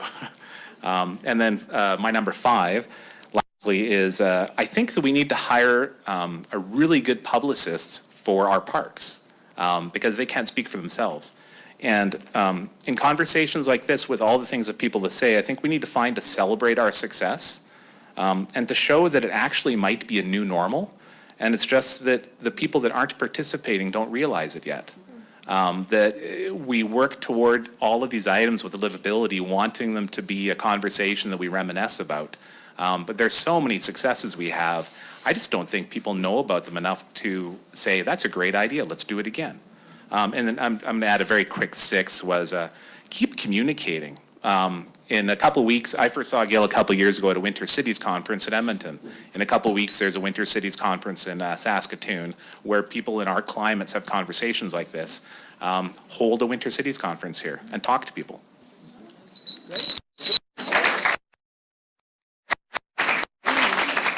You want me to hold this? Yes. That won't last long. It turns out that visitors want a lot of the same things that you do.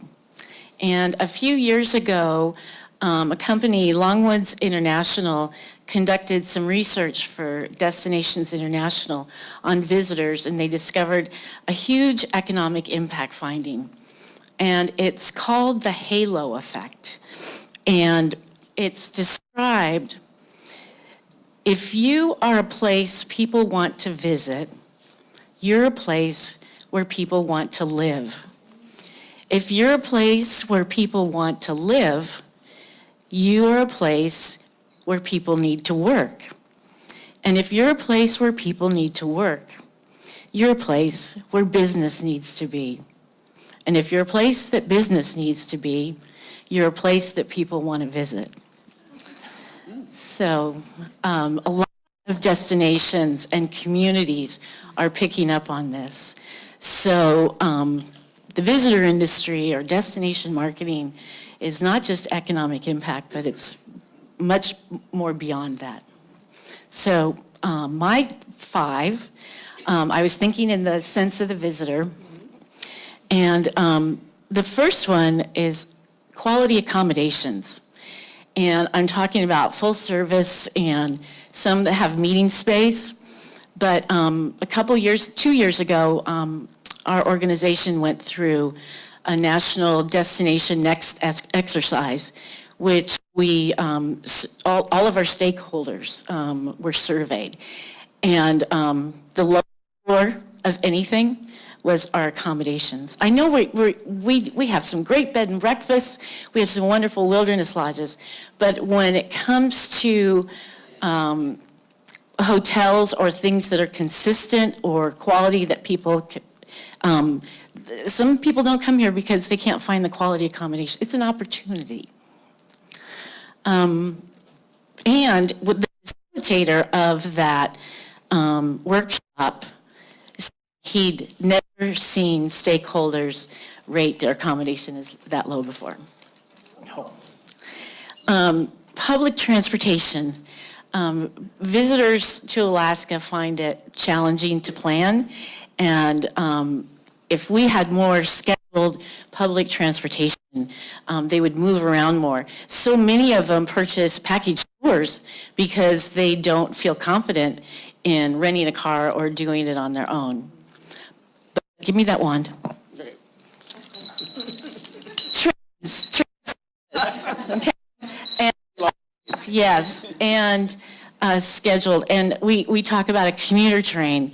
That would also be a visitor train. Visitors would hop on that train. Trails and parks infrastructure. We have over 2,000 dedicated miles of trails in the Mat-Su, but so little signage, very few restrooms, and then interpreted information at those would really increase the visitor experience at those parks. An alpine ski area. I think it's coming.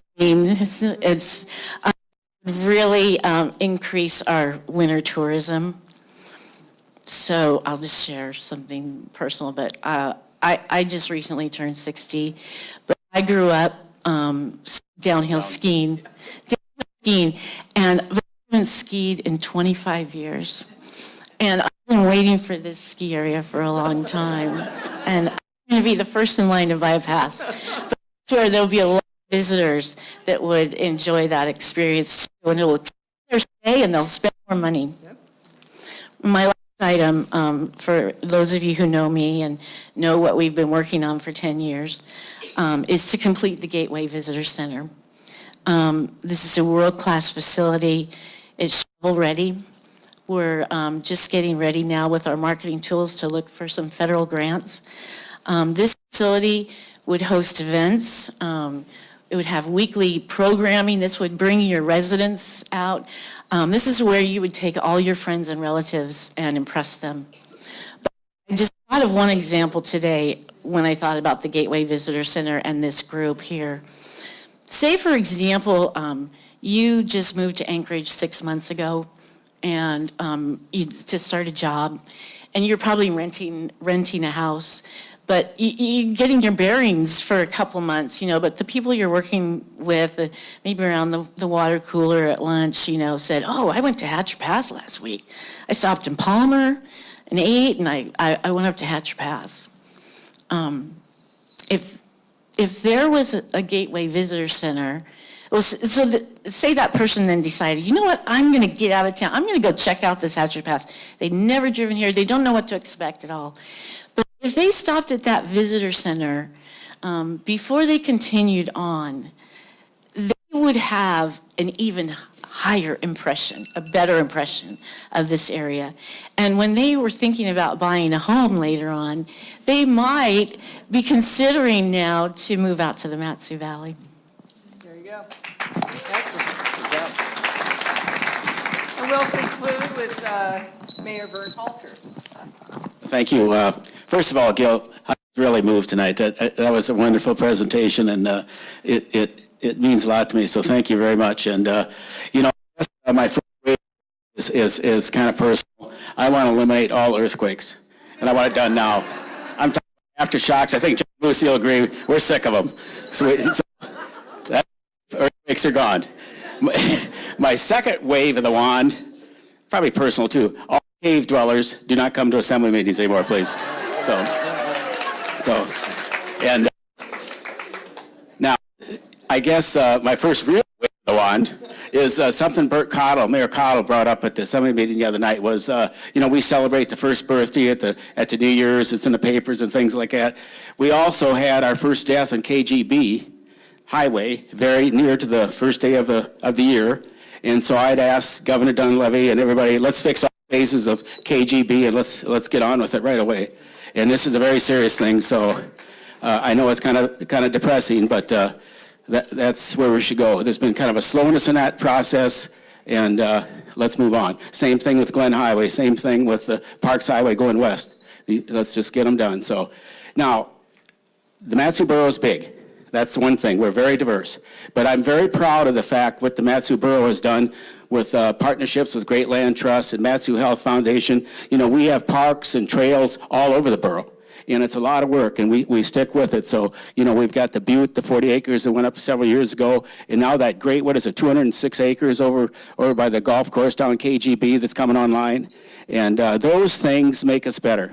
The thing I worry about personally is, we have highways going, the Parks Highway. It seems like we just have strip cities just flow along those highways. And how we could work on that at the same time, make sure our businesses are growing and our communities are growing at the same time. And I think that's an exercise we need to really work at very carefully. And, the thing I love about the Mat-Su Borough is how beautiful it is and how close we are to the wilderness. And just so we don't lose that aspect of it, because that's kind of the quality of the life I think a lot of us really, and I personally love. Yesterday, and I love the fact, I've been gaining weight, so it was fun to listen to Gil. He just is going to help motivate me again. But yesterday, this is my day. I got up at 4:30 in the morning. We had 20 dogs loaded and left Willow by I think it was 6 a.m. Drove all the way Cantwell nonstop, loaded up the 20 dogs, drove 55 miles, and the whole way, guess what I saw? Caribou and moose. And we stopped once, and we could hear a wolf pack howling. This is true, off in the distance. And I drove all the way home, got back home at 8 o'clock last night, and I felt so great ever since. A little stiff. Couldn't get out of bed this morning.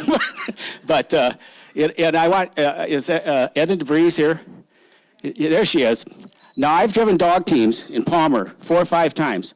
And I like this idea of a bike path, a pedestrian path, but we need some dog sled paths, because I've been running over, floats and things like that. So let's work on that. I love that idea. And John Lucy and I were in China, and they have bike paths, they have moped paths. They're all designed out, and the flow comes right out into the traffic. Over there, you don't even have to stop for a stop sign. You can, but you don't really have to. But all this flow is just beautiful because it's kind of well designed.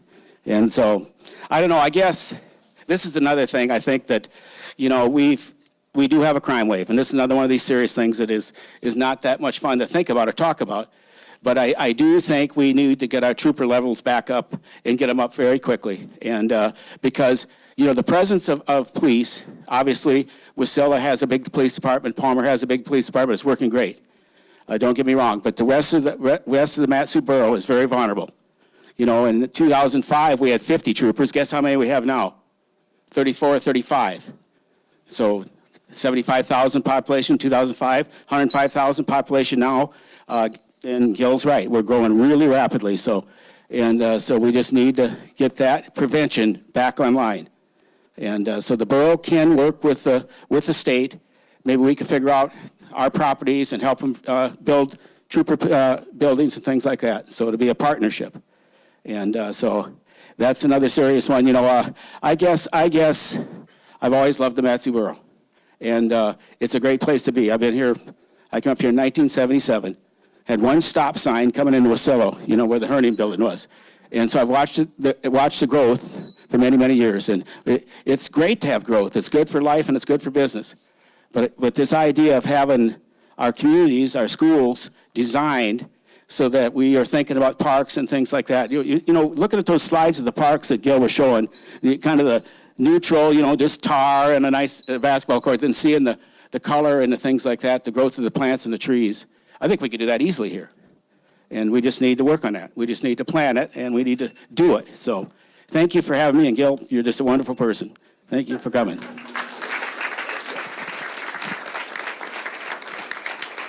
The mayor got so excited that part of the magic wand is already flying off to make things happen. I'll give you the wand. Yeah, thanks. So I'm going to ask Gil if he has any comments about where we might go. Less than 5 minutes. Okay. Well, first, I think that something that is magnificent, it's all of you. This is great. This is what really makes a nice community. Have many options.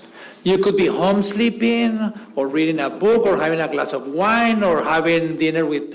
The fact that all of you come to a public meeting when there is nothing in it for you individually, nothing. People are not here because they're going to have a raffle for 1 week, all expenses paid in Jamaica. No, it's because together, collectively, are thinking, how can we improve our community? This is really total generosity, so give yourselves a hand.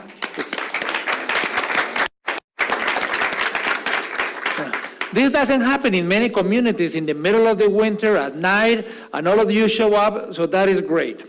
Second, I don't think you need a magic wand at all, because everything that they said is doable.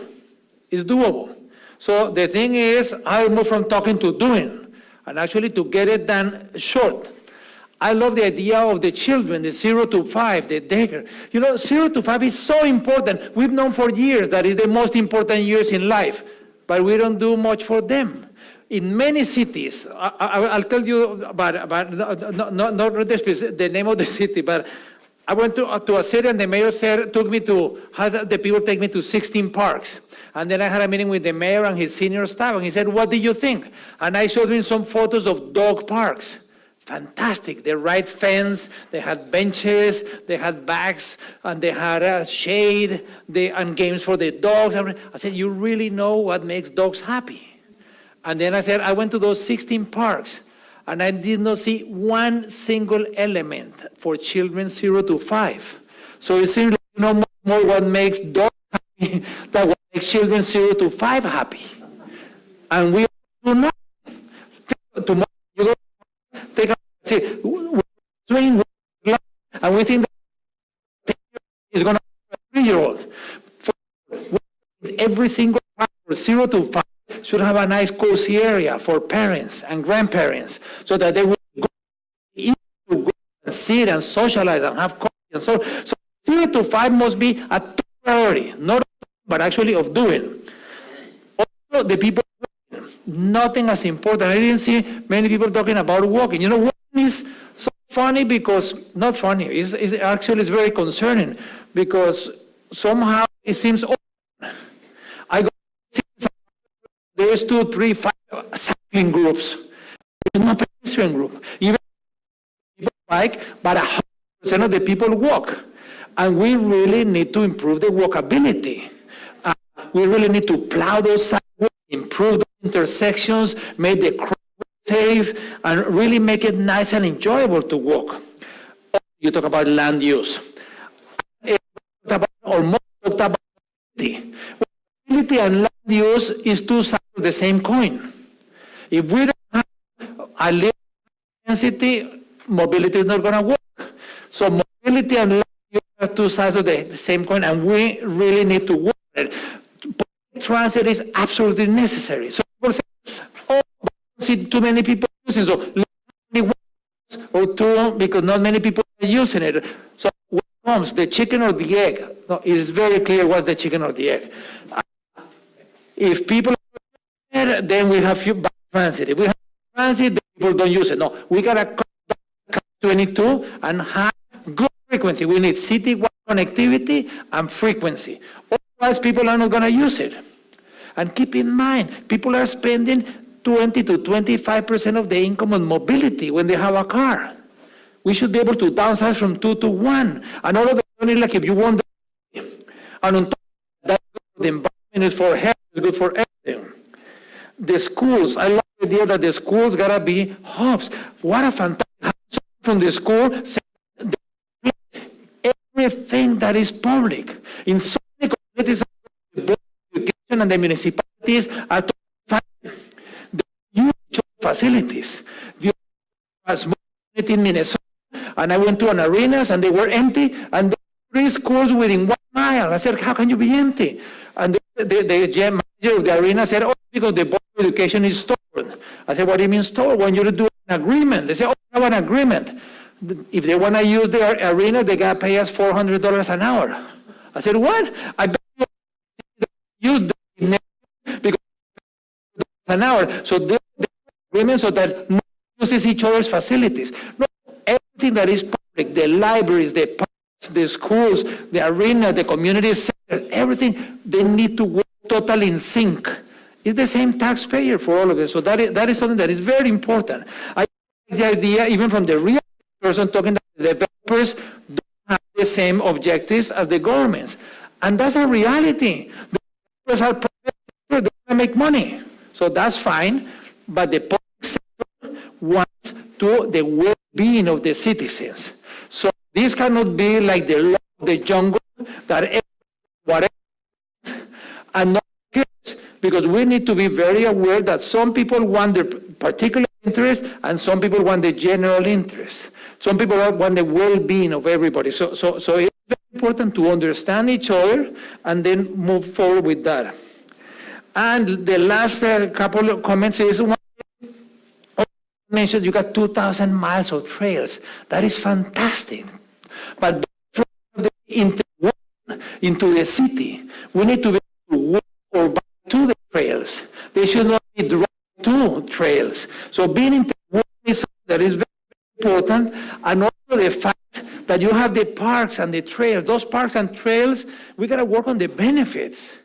The benefits, they're really good for public health, physical and mental health, and they're really good also for the environment and for economic development. We got to attract people, because also behind the people that you are attracting come the business. When you set the full circle, if business find that it's easy to find good qualified people, they will set up their business. If they think they're going to have to pay an extra charge because it's very hard to get people, they won't come. So we got to think of those parks and those trails as facilities that are as important for the environment as they are for economic development and for public health and for mental health.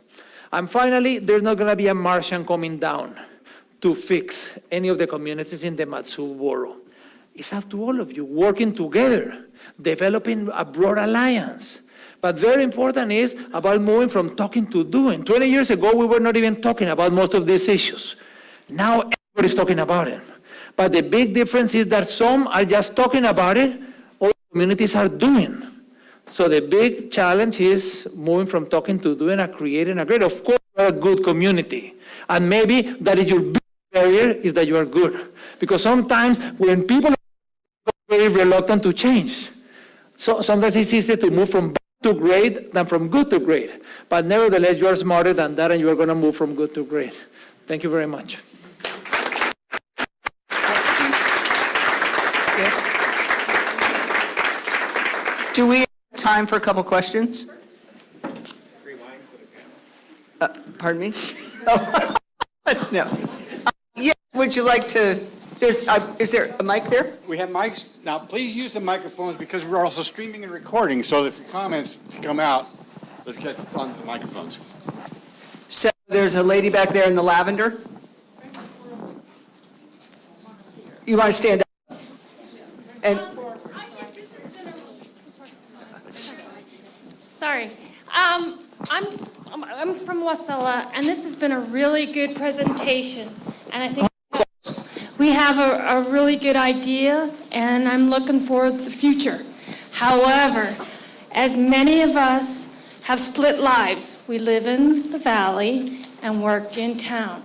You guys have great ideas, but we need to bring jobs, professional jobs out here, so we can enjoy the fullest.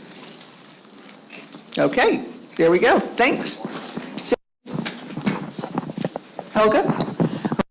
I've been in, I've lived, I don't live here now anymore. I know a lot about education, but what I see is pick a park, divide the parks that you have at hand, go out, look at it, what can you do with it, and get started, you know, because talking and more education and nothing really happens, you know. That's true. I'm just going to say a couple words before we go on with questions, because we have run over, and I apologize for that. I do want to thank AARP for making this all.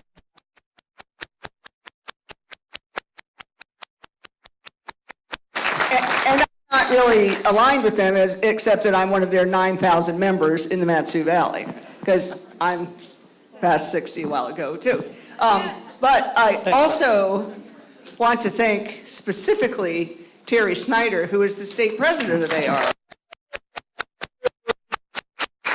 who lives in Palmer and has made this whole thing happen.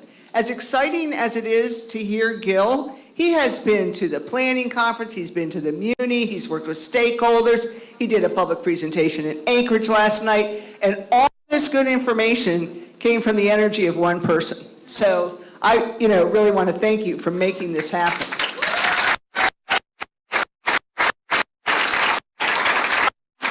I really encourage you to go to the ARRP website. There will be, I'm assuming we're going to put these up there. Yeah, Radio Free Palmer will have the stream up there. Okay, Radio Free Palmer will have the stream, and then we'll be taking the comments that we heard on the 8 livabilities, 8 domains of livability, and putting those up there. And then, even though we may have another question, I'm not sure what's going to jump us into action, but, some of us should probably get together, chat about that, and, maybe ARRP could, we could use their, and the Trails Foundation, we could put some information out there. Because you're right, I loved the optimism on the panel, magic wand or not, that, there are things that are happening here. And we do have little seeds of hope. And if we can get just one success, like a park maybe, or what I loved about Gil saying, just try it, try shutting down the streets, 3 Sundays during the summer. I bet people like it. If they don't, okay, don't do it again. If they do, you try more the next year. But we got to start something. So anyway, having said that. Thank you to Barbara Hunt. Oh, yes, thank you to Barbara Hunt, who was our scribe. Barb is in the back. And so. But also, by the way, Terry, so a dream of Terry is to make Palmer the first age-friendly community in Alaska. Yeah. And this is totally doable. By the way, Anchorage, I met with the mayor of Anchorage, he wants to make Anchorage the first. So you better move really, really fast so that you do it. And why is this important? Because the age-friendly, in many ways, all it does is ties a little bit all of these things that are happening in the schools, in the public health, in the real estate, in the business community, and puts it all under one umbrella. Also, there is a whole network of age-friendly cities in the US. Some very small ones, some medium-sized, some large ones, and then you get to share. People learn from you, you also learn from others. I also like the idea of hosting the Winter Cities Conference because it's also a nice opportunity to share. But all of the umbrella of age-friendly would be something that is really, really nice because everybody can learn from everybody, both what to do as well as what to avoid. Some people might say, oh, we tried to do this activity, whatever, in a park, and it didn't work. And we think it didn't work because A or B or C, so they give you some idea. And I love your idea to get going. I mean, organize immediately the uses and the activities in the parks. It's not about the millions doing, of course, you also got to do, but it's about the uses and the activities. So how to organize that and make sure that, and keep in mind that it's not just because it's going to be fun. Of course, all of those activities in the trails and parks are fun, but it's about physical health. It's about mental health. It's about the future in so many ways. It's about integrating. So, Terry, let's hope that you get your wish and be the first age-friendly community. And keep in mind, it's not 9,000, it's 10,000. Imagine, that is my last comment. Imagine the power.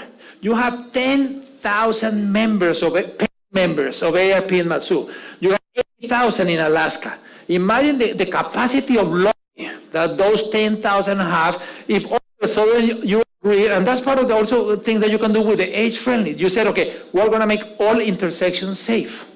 Because that is not about Democrats or Republicans or young or old. The people that are being killed or injured or whatever in intersections, it can be anybody. So what some of these goals, and maybe you can say, okay, let's start with 3 intersections. Let's start with 1. Let's do it. And then all of a sudden you start getting momentum. But and piggyback on all the good things you're doing, increase it, enhance it, communicate it, and then do more.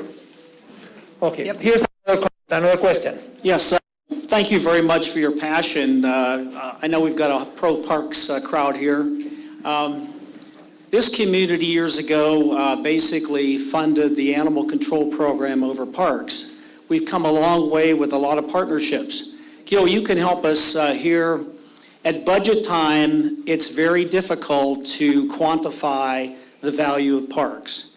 The profession has been trying to do that for many years. Through your expansive travels, do you have an economic equation that at budget time, the parks folks, the managers, administrators, can be analogous to, say, test scores at the education level, acreages at the real estate level?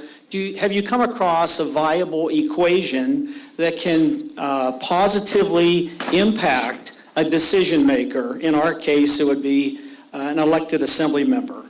Yes, I think that, for example, I think that it would be really good to attend the City Parks Alliance conference in specifically on that. But to give you an example, the mayor spoke about issues of safety, that you need police up to a certain level. Beyond that, it's much more profitable to invest in parks than invest in more police. It's about developing those networks of people. It's about developing that sense of solidarity. If I know my neighbors, then, and something is happening, I'm gonna go out and help. If I don't know anyone, I'm gonna close the door and I don't care what happens to other people. So the parks provide safety, especially neighborhood parks, because they provide that kind of knowledge. Also, there's lots of real numbers on the benefits of health, with lots of specific quantifying. And economic development, I mean, I agree that it might be nice to have nice hotels, but no one goes to any city because of the nice hotels. They go to the cities because of the nice trails and the nice parks. I was in someone in Minneapolis. Minneapolis has some fantastic trails, probably the best trail system in America. They plow every single trail throughout the winter. Initially, they plow and they said, oh, I don't see people walking. I said, how are you going to see people walking if it's just a bunch of ice? I said, let's do it for 2 years as a pilot. And so many people came out walking that now they plow every single train to a level that you can be on a wheelchair, you can be walking, you can be running, or you can be on a bicycle. And then I said, oh, but do you make a lot of money on trails? And then the director told me, we don't make any money because actually we lose $2 million in maintenance of the trails. I said, okay, how many people you bring? And then he said, oh, we did a study 2 years ago. We get about 40 million people were coming into to visit as tourists, and then using the trails. I said, okay, what is your sales tax? They said 10%. I said, what if that 40 million people just purchased one soft drink and a hot dog? $5. All of a sudden, that's $70 million. I said, 10%, that's $7 million only on the sales tax. What happens? The hotels and the restaurants and the bicycles and the clothing and all of this. And then, so parks people have to be much better. If you are from tourism, they're really, really good with the numbers. No, we need to ask people. So the parks people have to become much better and quantifying the benefits for economic development, the benefits for health, for preventive health. There is no health system that is going to survive if it's only curative. It's not Obamacare, Trump care, no health. It has to be preventive. So if we quantify that health from physical, for mental, if we quantify that also from the issues of mobility, if we have a good park system, we're not driving all over the place, but we have parks close to home, from the point of view of having free recreation for everyone. So there is lots, and if you go to our website, they took it off, but it's 880cities.org. We're not for profit, everything there is free. But also you can go to the two national organizations on parks, it's cityparksalliance.org and NRPA, National Parks and Recreation. But it's very important. I think that people have done a really lousy job, not in Alaska, all over, especially all over America, at making the case. You know, please go to the decision makers and say, and bring mail, said, if you want more people dead, okay, then don't increase our budget. That's what we should be doing, going and say, if you want more people dying, don't increase our budget. Because people are dying now, it's of lifestyle-related issues. It's heart attacks, it's respiratory problems, it's strokes, it's anxiety, it's depression. And all of that has to do more with parks and trails than with police. So you need both of them, but at some point, parks has to do a better job. So that is a very, very good point. Yeah, my name is Mike Coons. I'm the president of the Greater Alaska Chapter of AMAC, Association of Mature American Citizens. I'm putting this to the realtor and the educator. You both brought up something that's near and dear to my heart, and that's the kids that are coming out that got this idea that we go to the American dream. Oh, okay, excuse me. Does this have to do with what we're discussing this evening? Yes. Okay, did you get to the question? Right. Okay. The American dream is to own a house, to own land, to be able to enjoy life. But one of the biggest problems is, and you touched on it, was finance. What can we do to get these kids so they can understand what financial responsibility is? You know, that's a really good question. But we're going to I'm going to ask you to maybe chat with people after this, because we have run late. It's not specifically about the issue of livability. And I would encourage you to do that. So I guess once again, we're going to say thanks for coming out on a January 9th. Thanks to Mat-Su Trails. Oh, and oh, okay.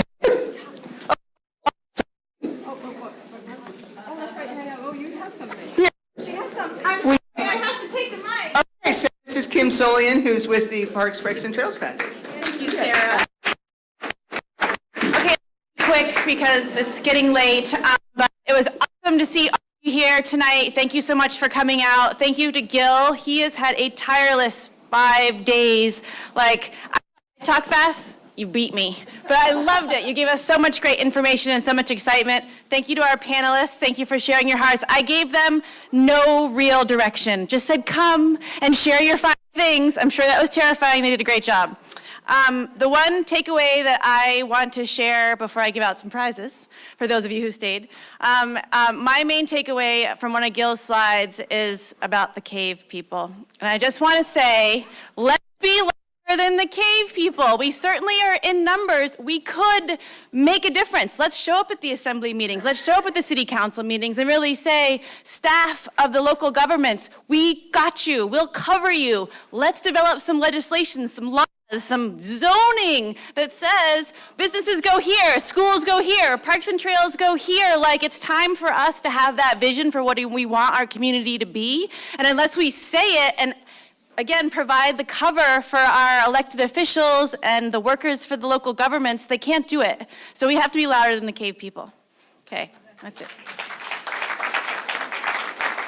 Now I have to find my questions.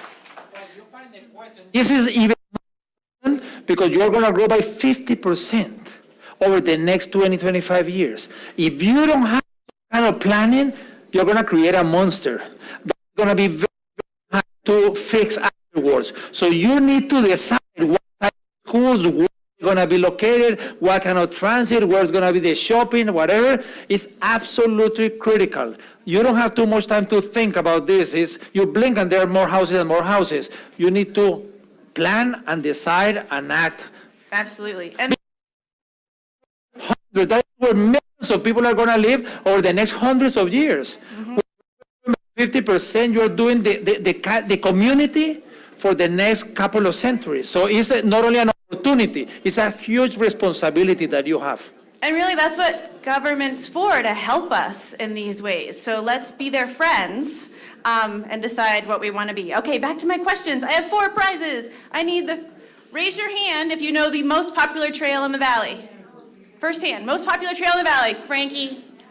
Yes. Yes. Yes, it is. I mean, in any day in the summer, I think they have almost 300 people sometimes on a summer day hiking the butte. Frankie gets a water bottle. She did. So I find that if you live in Fishhook, you know things about Fishhook. If you live in Wasilla, you know things about Wasilla. So this is like a general question. What community is the Mat-Su Glacier in? Raise your hand. Oh, but I saw Helga's hand go up first, and okay, those are some fancy ice cleats for the walking. If the size is wrong, Active Souls will exchange it for any size. What else? Okay, recently there's been a discussion in the state to change the state bird. Raise your hand if you know what the new bird might be. Debbie. Okay, Debbie. Yeah, it's a serious. They're talking about it. Debbie gets a nice little fanny pack to carry her water bottle. Okay. The raven. Yeah, they're discussing changing it from the ptarmigan to the raven. Okay, last question. If it's negative 40 degrees Celsius, what temperature is it Fahrenheit? Negative 40, there you go. And I've spaced on your name, so I couldn't call it out. But thank you all for coming tonight. It was wonderful to have you here.